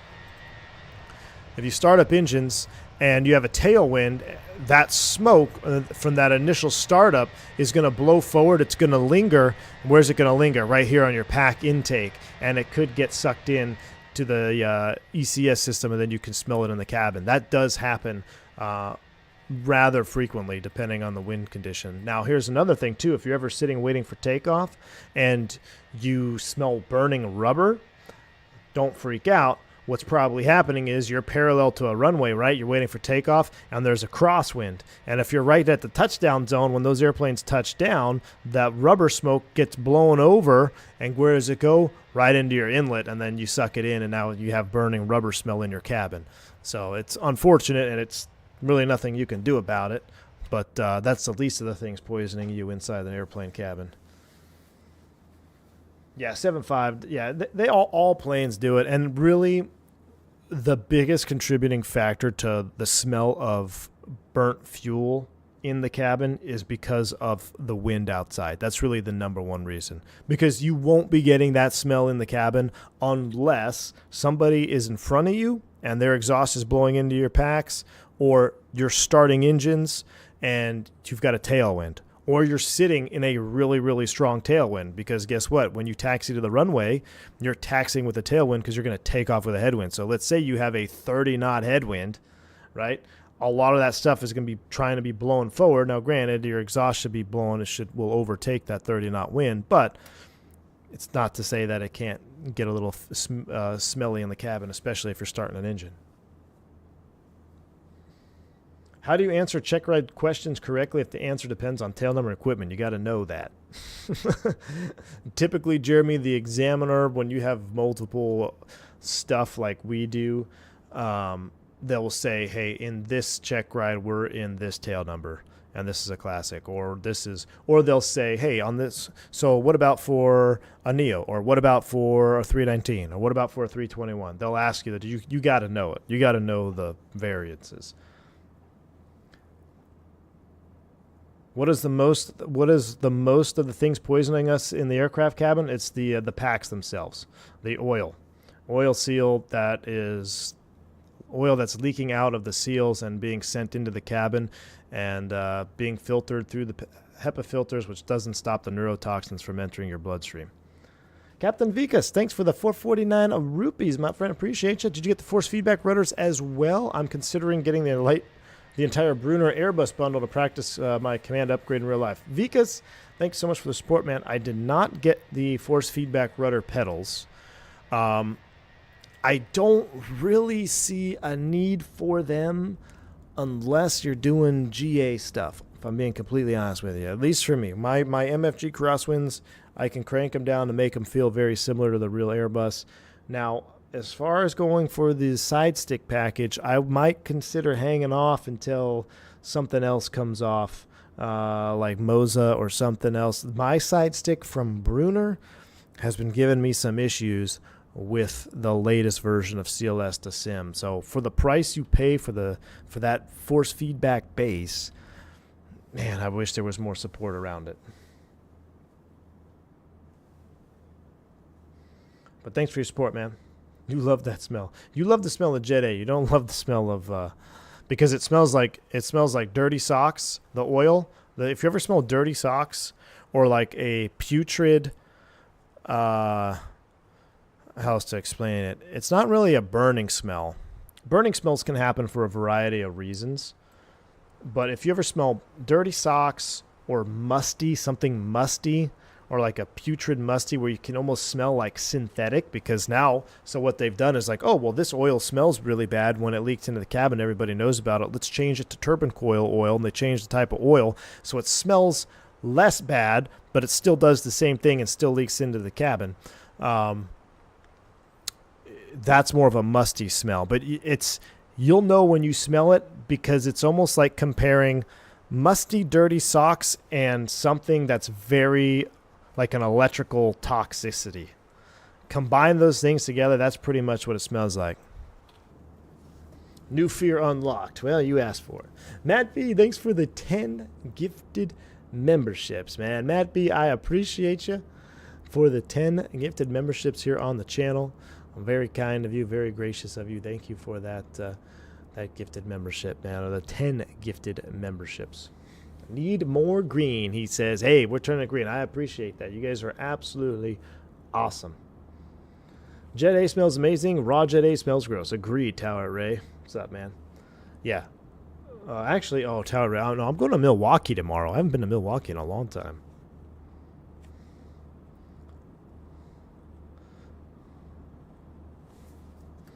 All right, we are leveled off here in cruise. Let's go ahead and let's do a couple things. First and foremost, let's do our AOC. Let's do our received messages here. Cactus Ops. We were late. Cool deal. All right, let's go to the maintenance page. Let's not do that. Let's go to the config page. Let's go to the manual failures page. Let's go to the gear page. Wheel brake fault.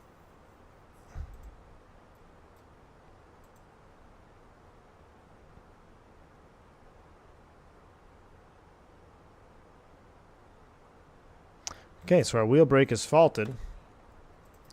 So, okay. Now we just have the performance of a wheel brake fault. We're not actually going to get an ECAM. So that's good. So now the procedure that we are following with the gear down is actually valid. I guess I could have done that on the ground. So we have a wheel brake fault. Out of curiosity, let's go to arrival. LaGuardia 4. Braking system. 1, 2 normal brake fault. 1 brake released. So look at this. This is like a serial number 6. You got to know a bunch of stuff. That's why it's really nice to have our books, which just tell you which one it is.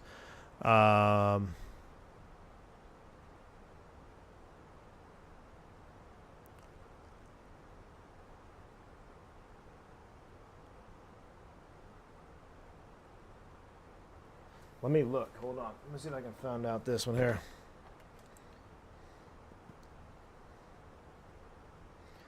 So I forgot to do the testing on the gate, but that's fine.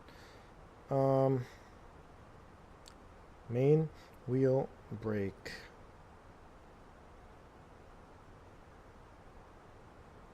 Select 1 brake deactivated for aero data. So alternate left right release, no. Normal plus alternate, no. 1 brake released. I don't know what serial number is. 18 more 15. The reference distance, consider sea level. Let's just do 1 brake released. Braking system. And then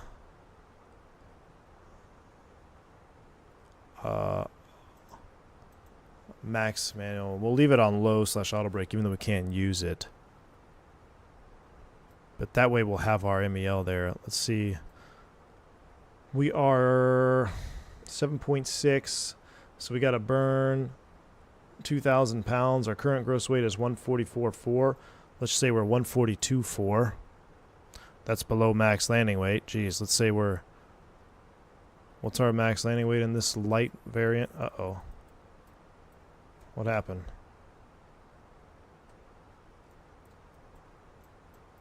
Uh-oh. I can't move the screen.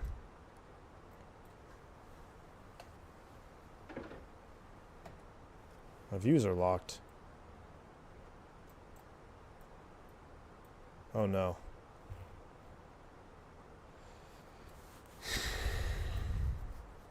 My sim's not frozen.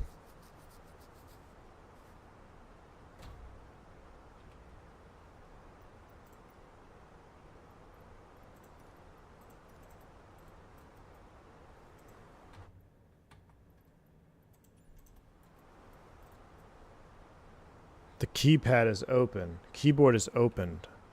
Oh, great. Alright, I hit enter. Okay, good. Whew. Jeez. Max manual. Alright, 141.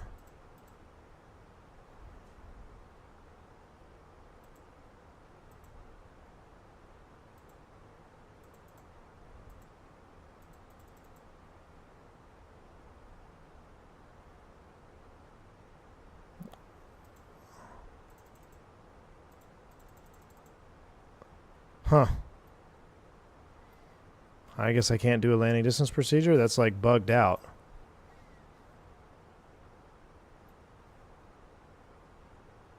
Okay, well, I can do it in my own book.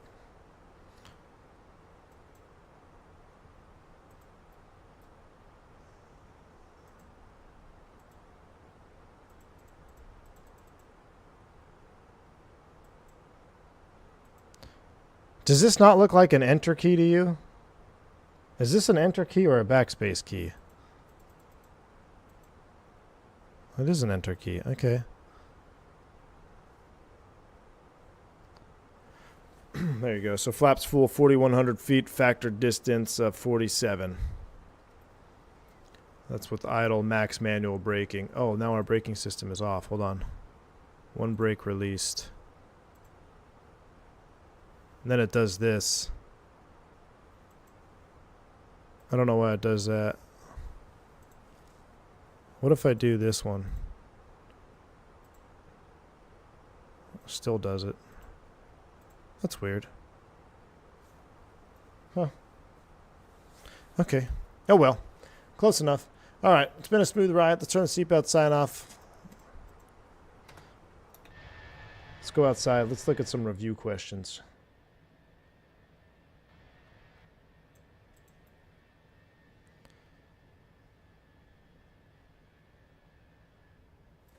Trying to find a good spot here.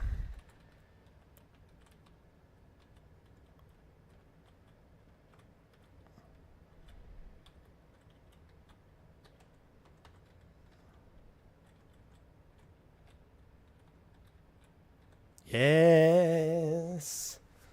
Why does the 319 have extra fins on the outer area of the IEs opposed to exclusively on the inside of 320? Well, there's actually a mod. I think you can get them on the 320 as well. Just depends on the serial number and if you're running the performance mod for it. It has to do with, I used to know the answer to this, and now I forget, Nabil. The strakes. You're talking about the strakes? I used to know the answer to that, and I forget now. Induced drag or something like that, maybe? I can't remember. I know we talked about it in our advanced aerodynamics training. Have I tried the 777 for X-Plane? I have not, Joe. I have not. We just need some super chill. Super chill. And let's go ahead and... I got a couple questions we can burn through here. Engine wobble reduction. There you go. Who'd they merge into?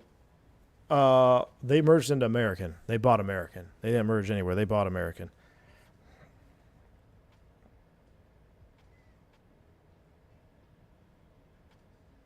All right, let's get out of the MEL. Let's go to our question file. All right, so I'm gonna start where I left off because I've been reading this. I got to read it probably 3 more times. It's about 40 pages. And this is an even year, so AQP is we do even years and odd years, so I only have to look at the questions that are even years. Air conditioning panel. We were just talking about this. Pack flow selector. If pack flow is selected low, normal, or high, and only the APU is providing bleed air, or one pack is off, what will the packs provide? Ooh, that's a good question. I know I just set up a juice view here. But they're talking about pack flow selector, this switch right here. So, if you're single pack, or the APU is providing bleed air, what is your pack flow?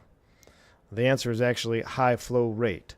So, if you're single pack or APU air, you're always going to be in high flow. Depending on the passenger load, you may go low flow to save wear and tear.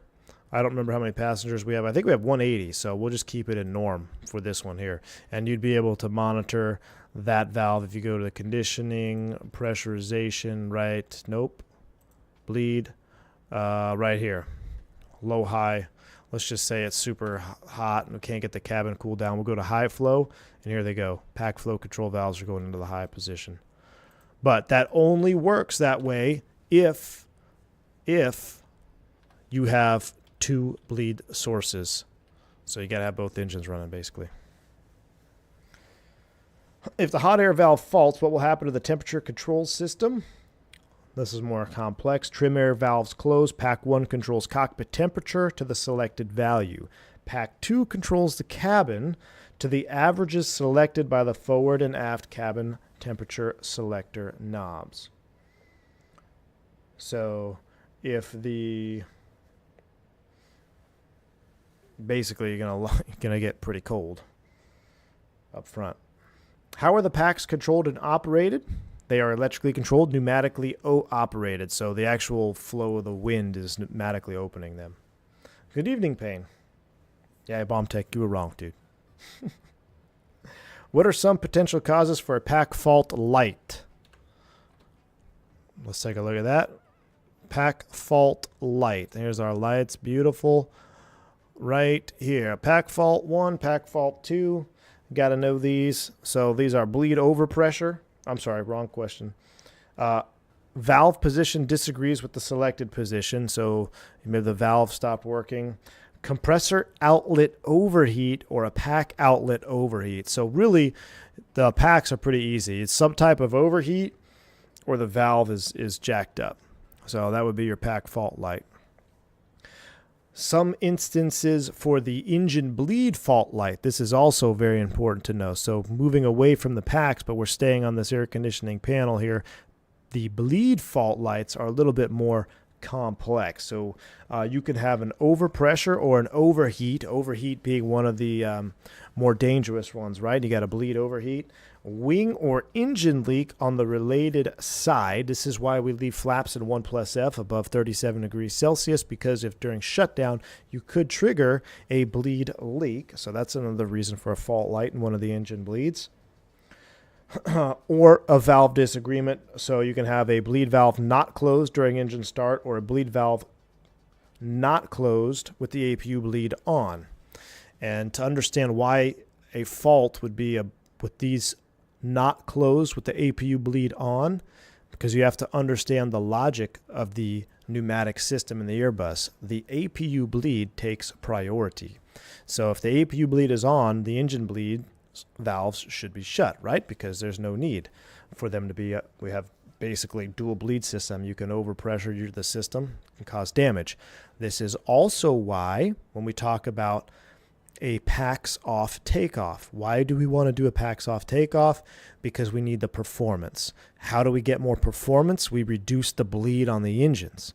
So you can either select the packs off, reduce the bleed on the engines, or now that you know the APU and pneumatic bleed priority logic in the 320, if the APU bleed is on, the engine bleed valves will close, thus accomplishing the same bleed reduction as doing packs off, and you still get air conditioning, and you get the performance that you need. So it's just all around better, unless you're flying in Europe where they hate APUs and you got to shut the APU off. So maybe you learn something on that one there. Clear as mud, hopefully. Moving on. What is the logic for the cross-bleed rotary selector? Let's just blast through this one. Shut, the valve is closed. Auto, it operates in the proper logic. APU bleed valve is closed, or there's a wing pylon or APU leak. Then it will close. Open, the valve is open. Pretty simple. What does APU bleed fault indicate? An APU bleed leak. So that's not the good one. If you ever get a fault light in the APU bleed, I've never seen that happen, but if you get a fault light in the APU bleed switch, which is up here, that's an indicator of an APU bleed leak. What does selecting the ram air push button accomplish? Ram air push button. You probably never pressed that in Flight Sim. The ram air inlet opens if the differential pressure is less than 1 psi. So we have a ram air valve outside that will open if the pressure is less than 1 psi. Here's our delta P right here. We're obviously max pressurized pretty much 8 psi. We do have a safety relief valve at 8.6. It will automatically open up in case for some reason we're starting to get too much pressure. It'll open up at a relief valve at 8.6 psi. But right now at 8 psi, even if I press that push button, nothing would happen in the real airplane because it is, well, hell, screw it. Let's see if it works. It should not open. Ram air on.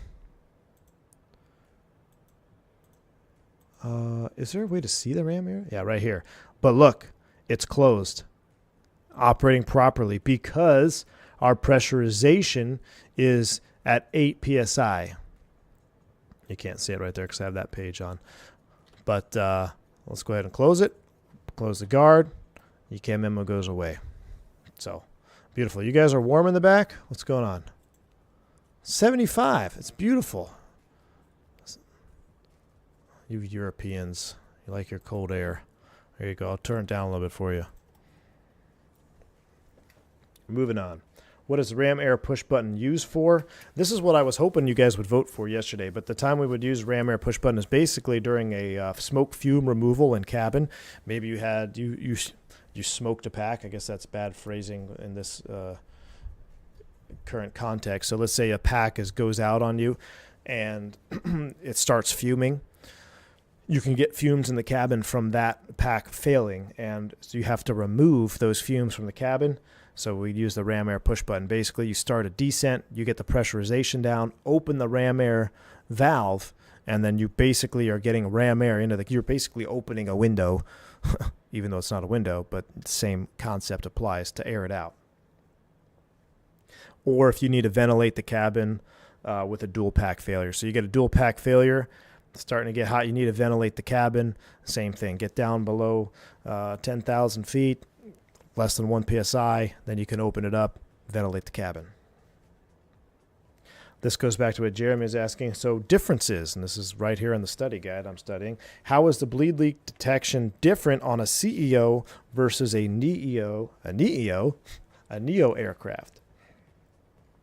The BMC, bleed monitoring computer, fails on a NEO, or if it fails on a NEO, over temperature protection is lost on the affected side, but it has no effect on the CEO.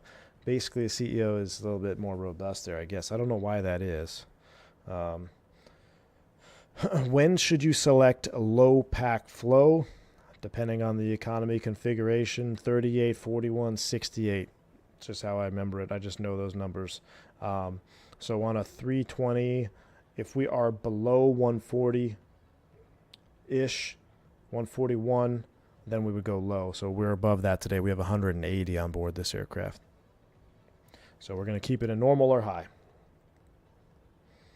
Moving on, looks like we don't have to do electrical system this year. That's good. We'll skip on to the next even page. Ben Calhoun just passed my commercial multi-check ride earlier today. Ooh, less than 2 years ago, I was a student pilot. Ben Calhoun, man, that's fantastic, dude. Congratulations. Congratulations. Less than 2 years ago, you started out, and now you got your commercial multi knocked out. Man, that's so awesome. Congrats, dude. What about on the NEIO? Ooh, fuel panel. Here, right, the first thing on the fuel panel study section. There are significant differences in the fuel systems of certain aircraft in the fleet. Reference XXX, A320 series FCOM, applicable operating bulletins, and differences training material for the most accurate and complete description. So basically, you got to know your fuel system depending on the tail number you're in, because they are significantly different for our specific fleet. Total fuel capacity, 42,000 pounds. To be more specific, it's a 41,285. For this configuration that we're in right now, this cactus bird that we're flying. Why is it possible for there to be a value higher than 42,000 pounds on the ECAM fuel on board page? Because fuel can expand 2% without venting overboard. We actually have overboard vents on the aircraft. So let's say you're going somewhere where you got full fuel. I don't know why. Actually, I don't have a good example of why you'd blow the over vents. Gosh, I can't get in there. But these are right here. There's actually little pluses in there in the real airplane to show you that that's where your fuel overboard vent would be. For some reason, it overpressurized. That would protect the integrity of the aircraft, to protect the integrity of the wing by popping out right there. But yes, you can have more than 42,000 pounds of fuel shown on the ECAM because the fuel can expand up to 2% before it actually vents. Oh, I found another bug. Look, I see my beacon through the wing. That's weird. I ain't never seen that before. Peculiar. How many fuel pumps are on the aircraft? Where are they located? 7 total fuel pumps, 2 center tank pumps, 4 wing tank pumps, 2 in each wing, 1 APU fuel pump. Some aircraft, the center pumps are jet pumps, which transfer fuel from center tank to the wing tanks. APU pump is used when fuel feed pressure is low due to lost tank. Sounded like we're spooling down. Oh, we need to slow down. Oh, geez, we're here already? Man, we only had like 3 questions. I guess we need to do a long haul. Do we need to do a long haul on the 727 chat? Because we're already here. All right. 270, I'm going to set 22 because I don't know what we're supposed to descend. Mach descent. We're coming on down. Let's pull this out. Let's get our destination data. Back to Honolulu we need to go, Zippy. I don't know if I have time for a long haul. I got... my daughter's birthday is the 30th. We're doing a Great Wolf Lodge trip. And... yeah, I don't know if I have time for a long haul. Where are we going? We got to focus on LaGuardia. Oh, gosh dang it. I hate that thing. Let me go back over here.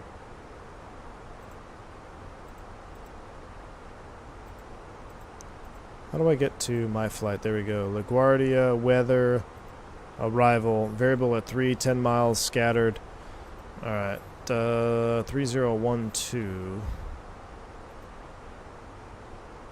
Dougal, I know. Well, she's turning 5 on the 30th. She's turning 5. I got a 5, 3, and a 1. 5, 3, and a 1. But yeah, Dougal, you remember before we even had them. Crazy, man. I started streaming before we even had kids. Pretty wild. Been a fun ride, though. Alright, let's take a look at the rest of our stuff. We're going to do the ILS to 4. That's set up. We did that 220. I'll just scroll in 17 for now. And let's go to jet charts. Take a look at LaGuardia. Approach. Actually, we're on the arrival on the Proud 4. Let's go day charts because it's still daytime.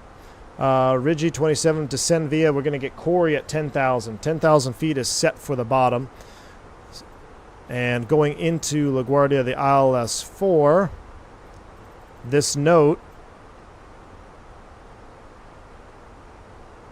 is no longer valid. Autopilot coupled approach prohibited. It's no longer valid. According to the NOTAMs, you can sync it up now, courtesy of Southwest Airlines doing a flyby. We got 283 for mins. We'll put 283. LS push buttons are set. We cannot use auto brakes. Max manual braking. Definitely be flaps full. Full reverse. No floaties. We got a main wheel brake out. So let's not screw this up. A little bit high on path. Let's get some speed brake action out. Yeah, Josh, I can't even think about that, man. Freaks me out, dude. Just happens so fast, man. Happens so fast.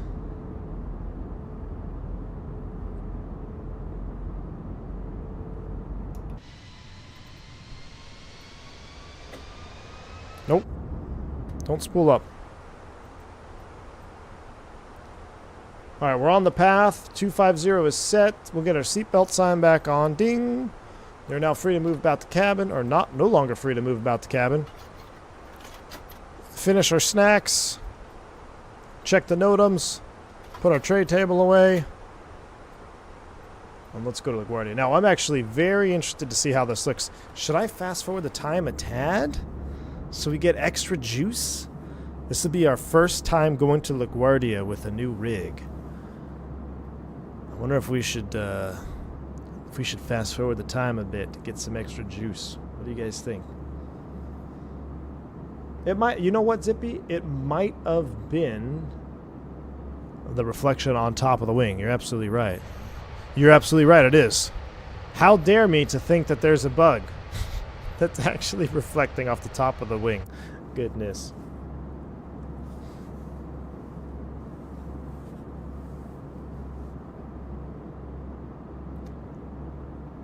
Don't you feel it's kind of hard to maintain standalone takeoff roll in high winds? Kind of annoying, but it's a Microsoft thing, Vine Fortuna. That's definitely a Microsoft thing.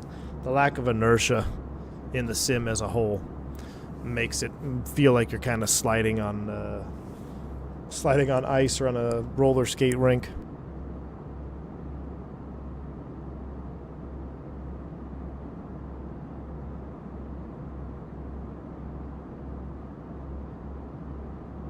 Microsoft's completely bug-free. We'll see. Good to see you, man. Trying to get my little boba pearls here.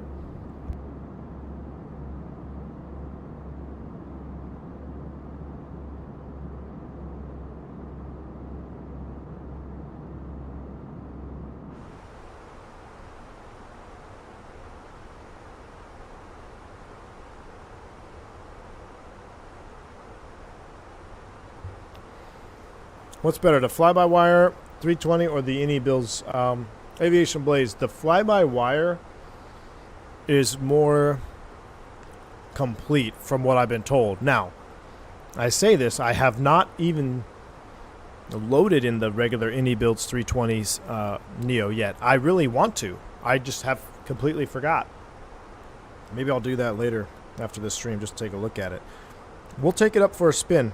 You know what? Should we do that tomorrow? I come back from work around 1 o'clock in the afternoon. I want to do steaks tomorrow, though, so maybe not tomorrow. I'll tell you what. Maybe Monday? Nah. I got a surprise for y'all tomorrow, though.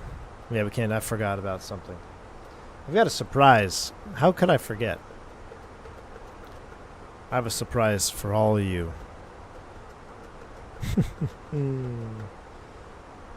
So that'll have to be on Monday. So if we do a long haul, it'd have to be on Monday. It couldn't happen on Tuesday because that's the day we go. Wednesday we come back. Thursday, hold on, I got to look at my schedule here because when do I actually leave for training? I think it's not till Friday. Okay, so I work tomorrow. Surprise Monday. Tuesday, it's birthday celebration. Wednesday is birthday celebration. Probably Wednesday night do something.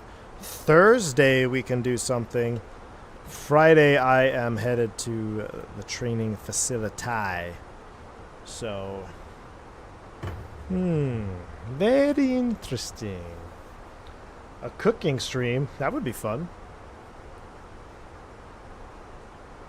727, well that would be nice, wouldn't it? That would be nice. We got some clouds ahead, Zippy. We sure do.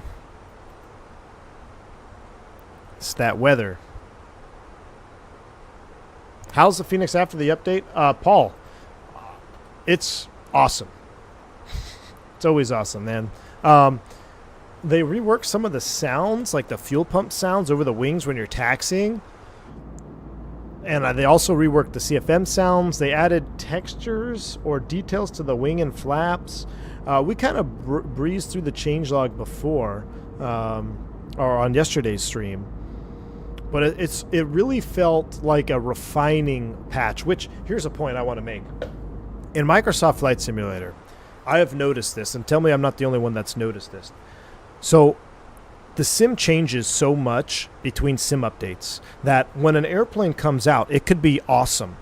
But if it doesn't get updated to work with or to be, I don't even want to say be compatible because it doesn't break the airplane, but as the sim updates and an airplane that doesn't receive updates, it starts to act weird sometimes, depending on what it is. And I have felt that to be true with almost all the add-ons, minus probably the Fokker F-28. That airplane is kind of like a wizardry situation. It's just always been rock solid from the get-go. But I feel like certain airplanes over time, Phoenix included, if you guys remember Block 2, we desperately needed a Block 2 update, and like the airplane was just, it was behind the update curve of Microsoft.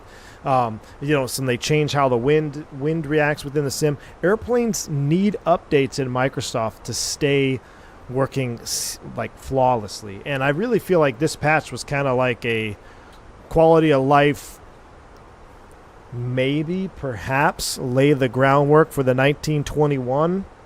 I'm hoping. That's what I'm hoping for in the back of my mind. But, knowing Phoenix, I am going to training next week. So the 321 and 19 will probably come out on Friday next week. That's your unofficial release date from me is the 319, 321 will be released next Friday because I will be in a simulator training for 5 days. So it would be just like Phoenix to release it then. But Yeah, that's what this last patch felt like, is it just felt like a refinement, cleanup. They worked on some of the flare law, which we didn't really get to see yesterday because we landed with no hydraulics. But today we'll actually see that because we're getting normal, yeah. So I get to actually see how this airplane lands post-update without being in direct law, courtesy of you savage members who voted for a dual hydraulic failure. Is time sped up? No, we are just descending. There's 17K, hit the magic bell, ref key, double check, 3009 is set across the board. What's that in T units? 1019, 1019 is set. More drag, well you got drag, you'll be fine. 1713, oh yeah, you're looking just fine. Oh, this is going to be juicy. Let's get flight recorder ready. Hopefully we'll get the 7.2 next week. Ooh, McAllen, yes. Well actually, is there a release date for the 7.2 or did they just say targeting end of July? Did they ever publish a release date for that 727? My air brakes are not on. My flight spoilers are extended. If that's what you're asking.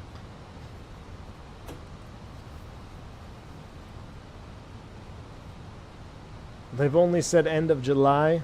Okay. Still end of July. Well, that's... Hey! Well, I'm going to training end of July. Actually, the 1st of August, so that would make sense.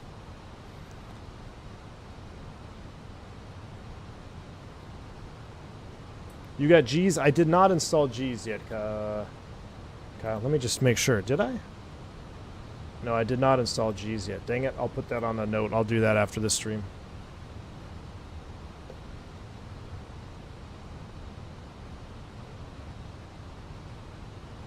Fly Live is borked too. I can't get that to work.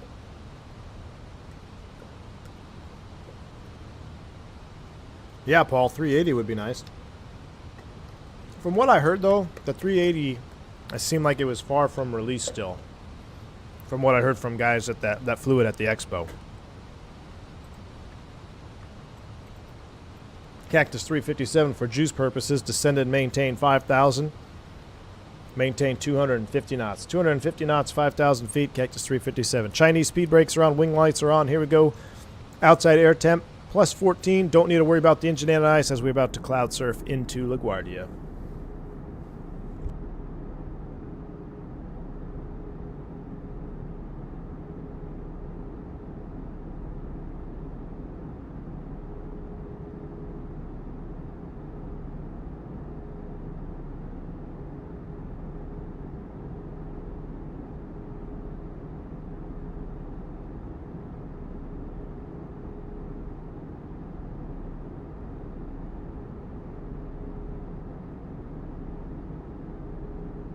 Wow, guys, we are at 287 likes. We are so close to 300. That's awesome. Thank you for the support. I know there's not a lot of viewership lately, but I appreciate you all. That means you all have been supporting the stream and hitting that like button. You guys are awesome. Thank you. Blur 75 won't be till next year, I believe. Yeah, I think it's going to be still a little ways off. Still going to be a ways off.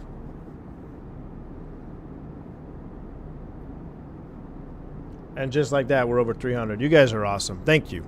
I really appreciate that. Man, that is a hell of a view too, isn't it?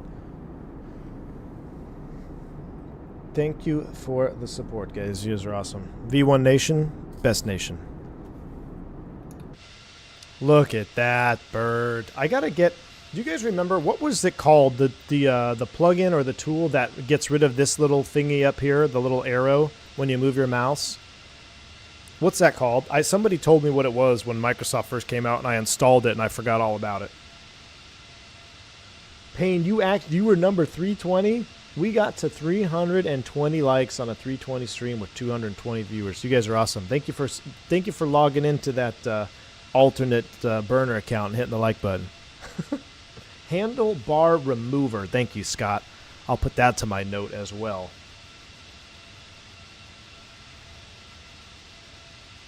Are your wing lights on? They are.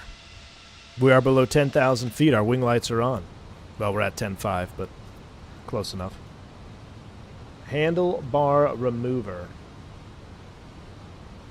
think there was a bar I used to go to called Handlebar Jay's. Or Jay's Handlebar? I don't know. No handlebar or something like that. It's 42 Flow Pro. No, I know AvGeek uses Flow Pro. I saw that. That looked pretty cool. But that wasn't what I had before. I had a remover of the handlebar. Okay, so there is two options. It's no handle toolbar or Flow Pro. Okay, I even think Black Box uses Flow Pro, right? I might look into Flow Pro. New rig, new stuff, right? Maybe I should get Flow Pro instead of no handlebar. Rastik dropping the 10 gifted memberships. Rastiks, thank you so much for the gifted membership love here. If you pick a membership up from Rastik, make sure you say thank you. Too kind of you, sir, for that donation here as we descend into the garbage. FlowPro does a load of stuff like, does a load of stuff. Great add-on. Yeah, Dougal, I was watching British AvGeek use it on one of his, I think it was the MD-11 stream he was flying. And I was very interested in how streamlined everything was. It looked great. So I might have to try it. Oh my gosh, this lighting though is insanity.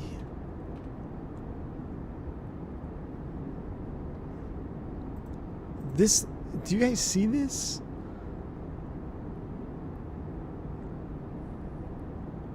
I feel like I've been simming under a rock, and my last PC was no potato. But I mean, this is, everything just looks so much sharper and cleaner and detailed. I don't know. This will be interesting as we go to LaGuardia. This will be a good test. This will be a good test. We are landing 4 though. I kind of wish we were landing the other direction.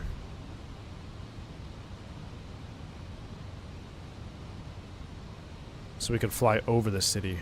Should we do a runway change? Variable, what are the speeds? They're still variable, right? We could land and fly right over downtown. I think we should do that. Do you guys think we should do that? Do a runway change in flight and plan for the ILS-22. That way we can fly right downtown at sunset. Bring the sim sounds down.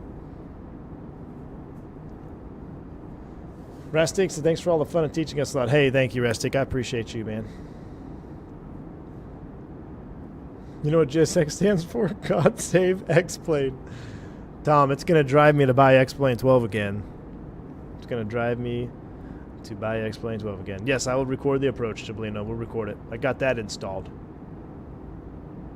CPU, I am using a... I don't even remember. AMD 7900, 7800 X3D, exclamation point specs. I've updated the command. There you go. It's the Ryzen 7 7800 X3D. 4 into LaGuardia gives you a good view on your left side. Yeah, it does. That's what I was thinking too, Greg. You know, maybe we'll just stick with 4. Straight in 4. See, look. So, like this profile that I have now, you see it shaking? Like it's weird. It's doing weird things. Moza, where are you at? I forgot to add my GPU. Did I really? Oh yeah, I did. Let me update that. GeForce GTX 4080 Super.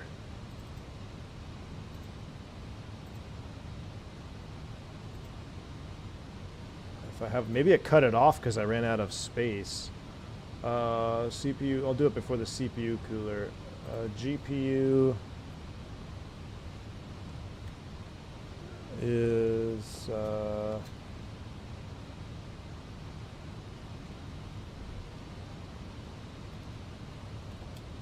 I have no space. That's why. That's why I cut it off. I'll have to reword that. I can get rid of some of that stuff in there. I can make it less wordy. Cactus 357 for additional juice to send and maintain 3,000, slow to 210 knots. 210,000. What? 210,000. Jeez.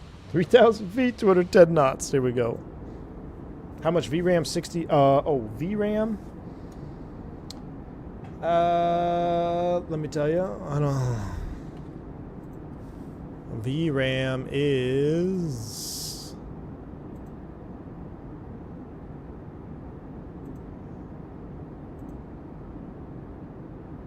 16 gigabyte of VRAM, right? Does that sound right? 16 gig?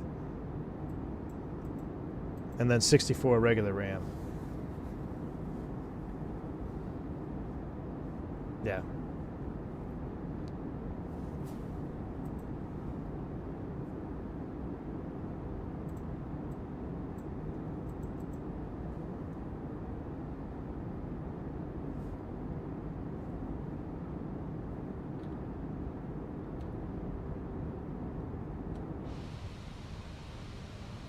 There's F speed, so VF Phoenix minus 10 flaps 1. Let's get those slats out.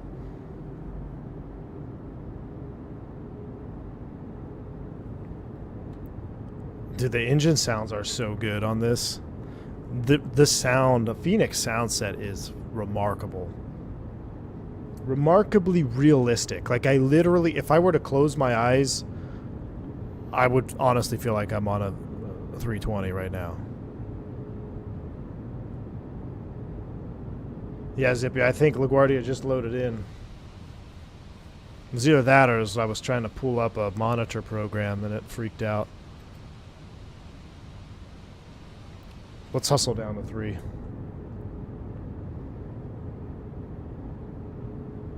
Runway change? Nobody wanted to do a runway change. But I'll tell you what, we are going to do sunset because it's kind of mid to land at 6. Let's just run it forward an hour. I want the lights to just kick on. 7:35. How about that? I want the lights to turn on, but it's probably too dark. I can see New York loading in over there. That's cool. I wanted a runway change. I guess on nobody. Sorry. I'll tell you what.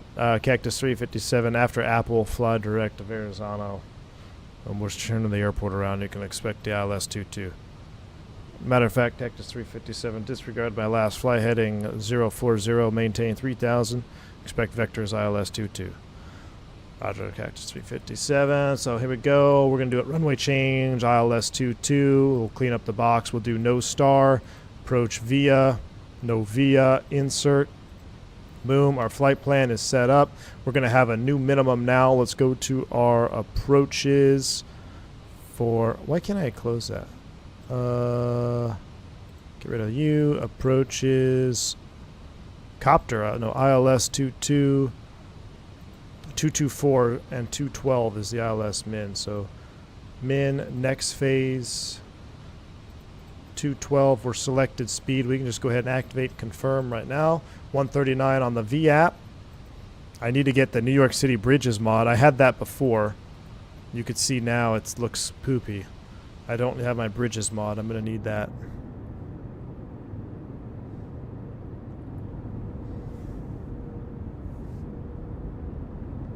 This will be cool. We'll fly right downtown. We'll fly right over downtown. Is he arguing with himself on the radio? I am.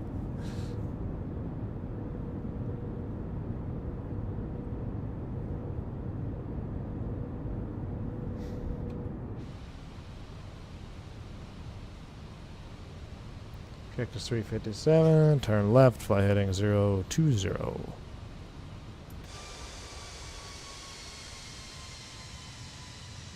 So runway change, we got to redo our numbers. Yeah, I'm pretty sure I had a bridge mod for that. Or maybe I had Druzwecki, New York. Is there a New York City that I need to install?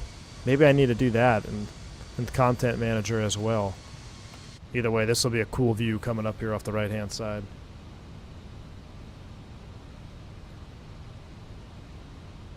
Your home was right next to the park in Brooklyn? Really, Zippy? Man, that's crazy. My sister probably went there all the time. They just left Brooklyn. She used to live in Brooklyn Heights.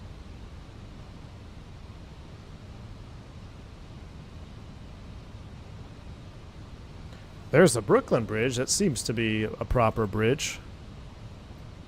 But I'm pretty sure I had a third party. Let's take a look. We'll look at Brooklyn for Zippy as we come up this way.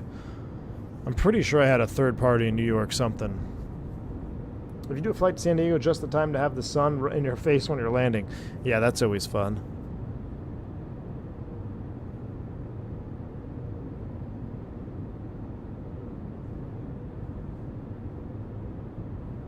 Same scenes, New York? Sam scenes?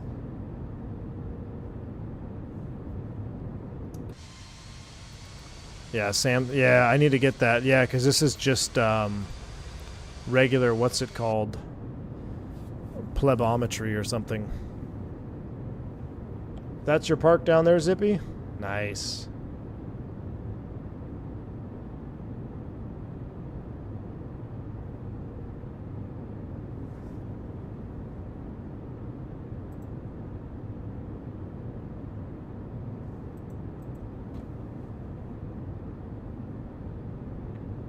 Where's Kennedy over there?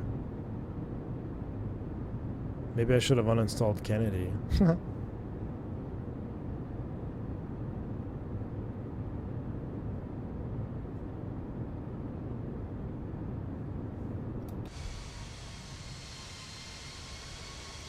Oh, that's still pretty cool.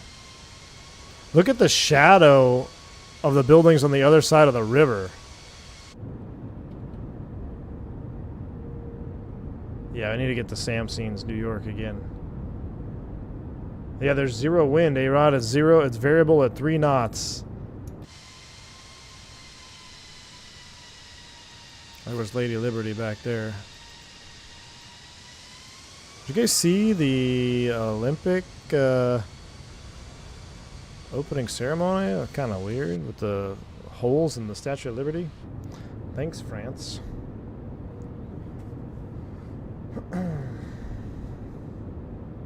Oh yeah, man, we should have done this at night.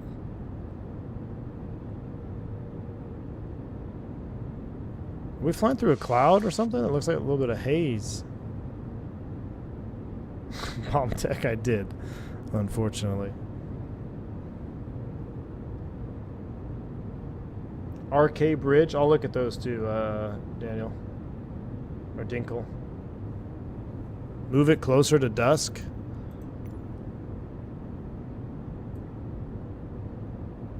When do all the lights come on? Yes.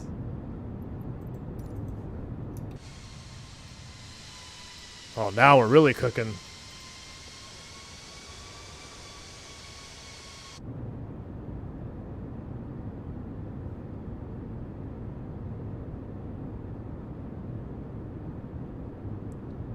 Look at that.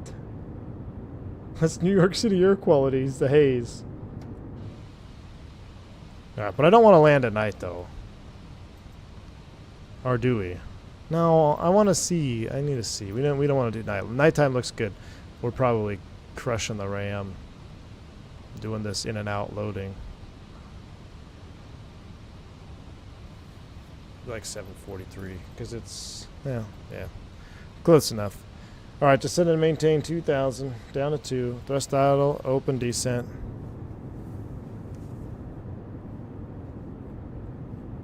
We'll do New York at dusk when I get my proper scenery back too. We'll do that. That's why you have 64 gig. Yeah, exactly.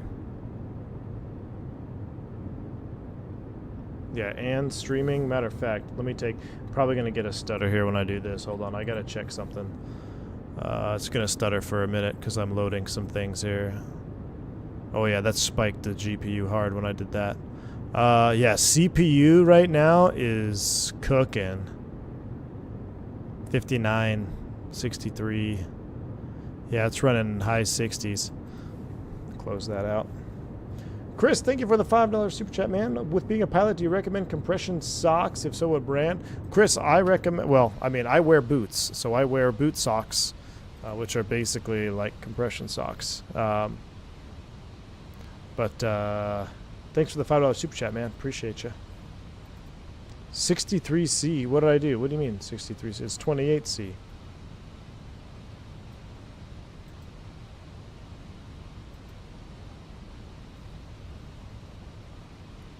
Yeah, I wear cowboy boots, of course. I'm from Texas, man. Thanks again, Chris, for the $5 super chat. All right, let's slow down to 180. The AMD chips are designed to go up to 95. Whew. I haven't even. I'm running mine at right now. I'm running mine at 4.7. I could. I might boost that. Might boost that up a little bit too. Then if my PC goes away, then you know why. All right, VFE next. Flaps 2. Here we go. Vectors 357. Turn right. Heading 130. Vectors for the visual. Oh, those flaps look good. The Soleil Museum, VA Beach Pilot? Yes. Next time I'm there for a while, it's something I want to do, VA Beach Pilot. For sure. I am aware of it.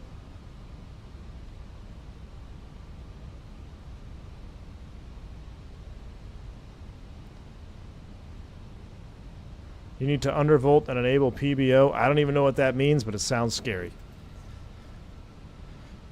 Alright, Cactus 357. Turn right, heading 160. Airport to BH or 1 o'clock. Clear for the visual. Maintain 2 till established. Alright. Approach AP2. Lights are coming on. I'm tower. Tower, you're clear to land. Cool. Alright, here we go. Remember, we have a brake MEL. We got all that nonsense, so. What's that? 1900? What's that? 1900.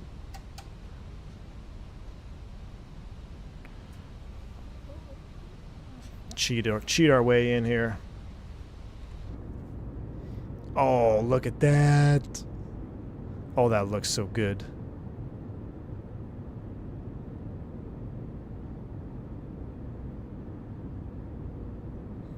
That looks so good. Good thing we aren't on Iveo Premium and Lauren isn't here. I know, right, Zippy?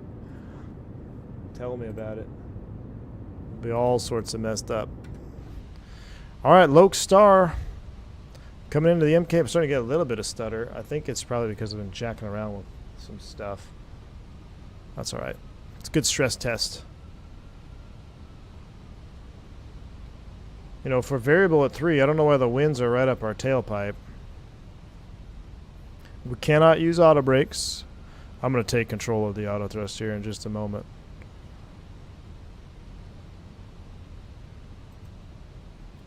Mad Cat, that's what I heard. That's why I went AMD on this build.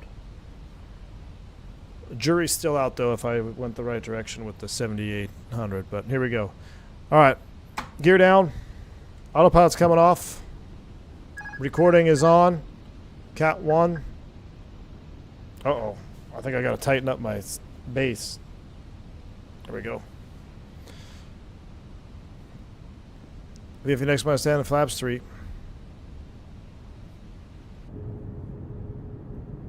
And flaps full from Juice View. Look at that flap shake. Ooh, my goodness me. Oh, my goodness. Look at that full flap. So good. Brakes release. Alternate right released. Yes, we have. We know that. We'll clear. Auto brake. Clear. Landing distance procedure. Apply. All right, I have control. I'm taking control of the auto thrust. Glide slope low. If we got to go around altitude, set 3,000 blue. 1,000 feet, we're stable, clear to land, sync rate, check.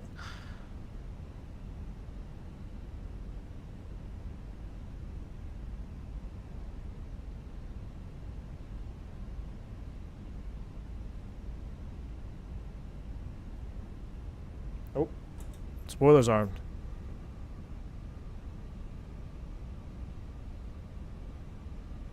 I don't know if I've landed on 2-2 with MK Studios.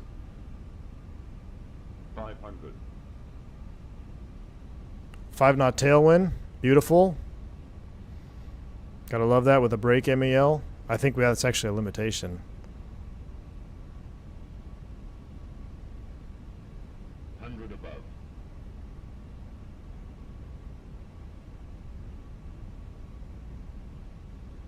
Minimum.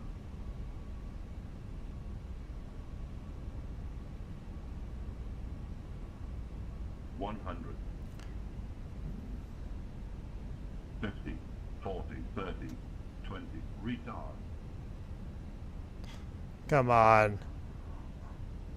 5,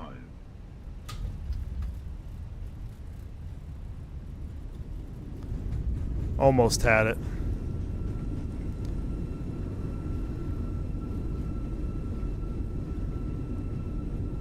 $70 knots. Manual braking. Oh, it was 100% legal. 100% legal. Kyle, if it's not legal, you're buying me the 727. If it is legal, I'll buy you the 727. Deal?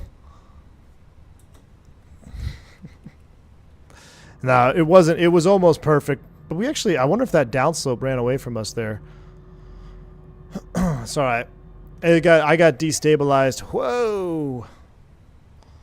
And it's mostly because this thing is doing weird things. You don't 100% legal. You guys are crazy if you think that's not legal. You guys are crazy. Will you ever use FS Realistic again? No. Fool me once, it's on me. Fool me twice, I deserve a CTD.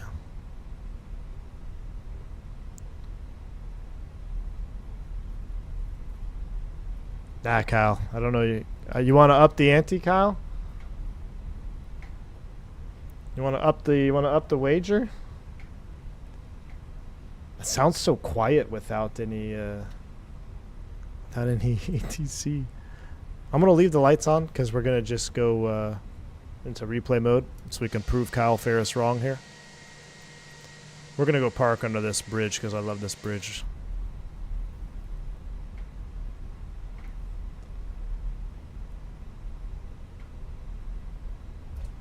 When are you getting a free plane? Zippy, if it wasn't legal, Kyle's going to buy you a 727 as well.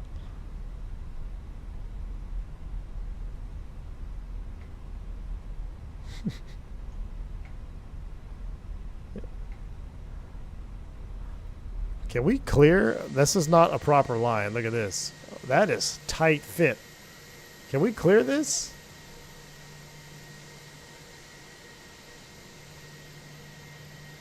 Wow.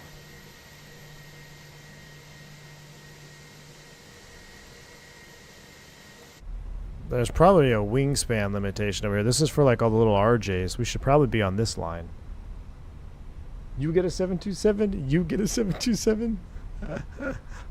We all get 727s. Let's go under the bridge. Man, it's so smooth here. This is LaGuardia on Ultra. And we're just buttering through this. We had a few little stutters every now and then, like coming in on the approach. Just ever so slightly, little hiccup there and there. But, I mean, we're taxiing on the ground in LaGuardia in the Phoenix. And we're just buttering around here. Can we fit under here? I've seen Southwest go under here, so I think, yeah, we're fine. This looks tight. Where should we go? Let's go, ooh, let's park next to that little Citation jet. Now let's go over here by this 320. Let's go under this bridge too. Next stop, LAX, yeah. Jacob, I think I'm running, it's either 250 or 300 right now. It's not above 300, I'll tell you that. I want to say I'm running it at 250. One of them, you know, the big one. The other one is maxed out. Like the object LOD is all the way to the right, and then the T LOD is, I want to say at 250. I know my lights are on. Oh, we even have, oh, look at this. I love, yes. Let's see if we can, let's see how accurate this one is.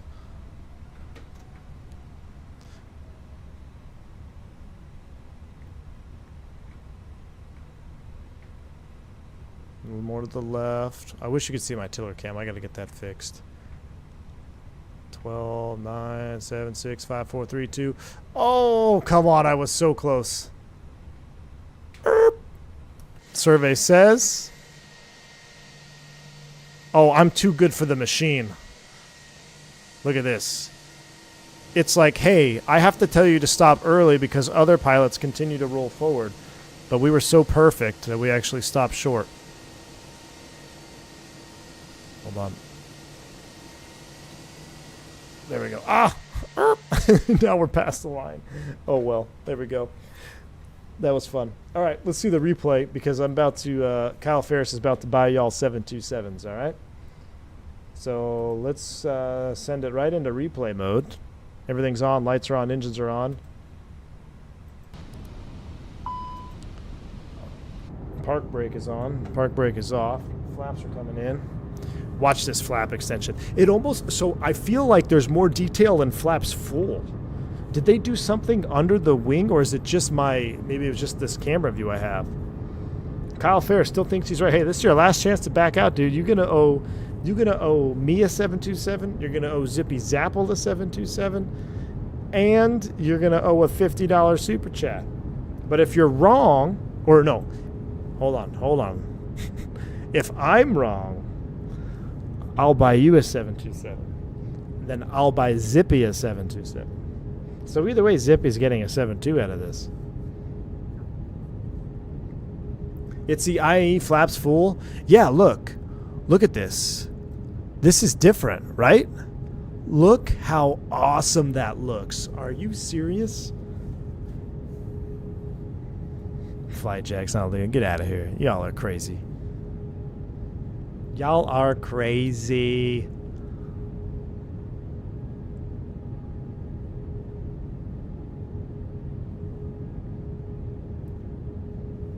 Love it. They improved the curve texture. Oh, so maybe like this leading edge here. I mean, that just looks that just looks like airflow. If you could describe airflow in a picture, this is what it looks like. Just the way this comes through the little hole there. You get the little camber on the little dents right here. Gosh, Phoenix. 100% Harish, 100%. I cannot wait for the 19 and 21. 19 though, my baby. 19 is my baby. Cannot wait for the 319. We'll have fun on the 321 too. Well, I just can't wait for everyone to say, "Oh, I'm taking a 321 because I want to go long haul," when actually the 319 goes farther than the 321. All right, here we go. We're gonna watch this one from inside.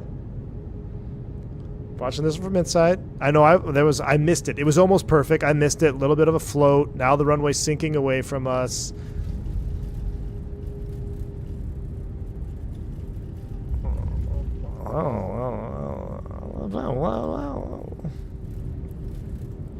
I don't know. On second thought, that looked a little suspect.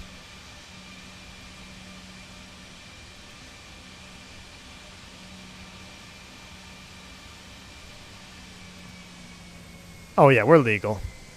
We're legal. Wheels are down. And we are on the paint.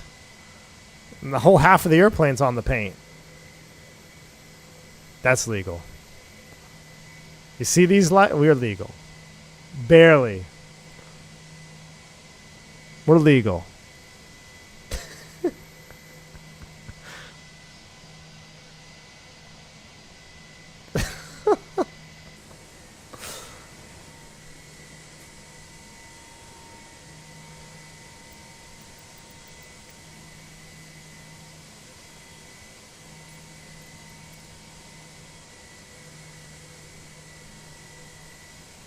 Touchdown zone.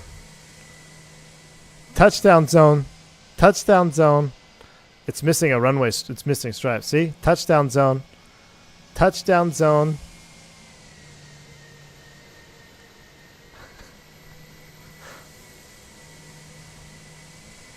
Touchdown zone. The rule on the field is overturned. Oh, brother.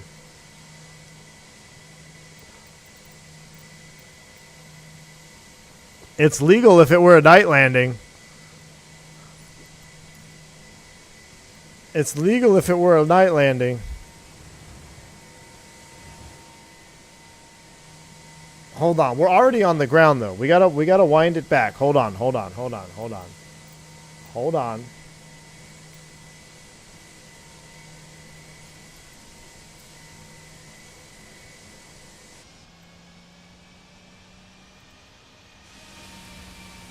Hold on. I got to slow it down. We're going to go to 0.25 speed.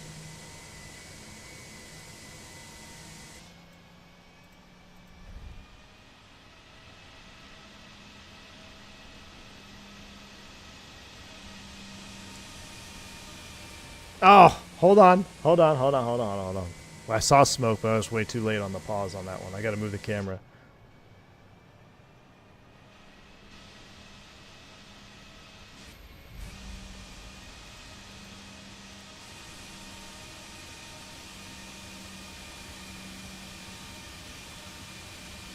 Oh my god. Look how close that is. Down. There we go. Down. Down. In the paint. I told you it was legal. Look at that. Legal. Legal. 100%. Legal. Legal. Still on the ground. Look, you even saw the wing flex right there. Oh yeah, we're down. Now, the left main is suspect. 100%. However, weight on wheels, we are on ground. Legal by a single tire.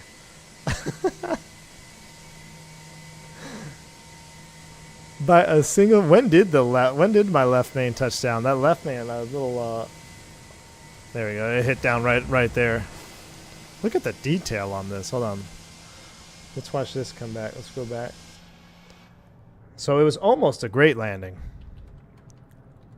Like as in smooth, but didn't decrab it. Slow-mo. Look at that. The slope of the runway actually hurt us like it can in real life. It's a little bit of a balloon.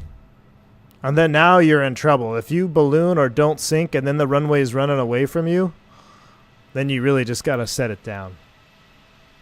Closest call ever. Dougal, I was nervous there. I was nervous for a second. 100% down in the paint. I mean, it's one tire length. One tire length. Legend says the man is still flying. The left main is still flying. Oh, my goodness.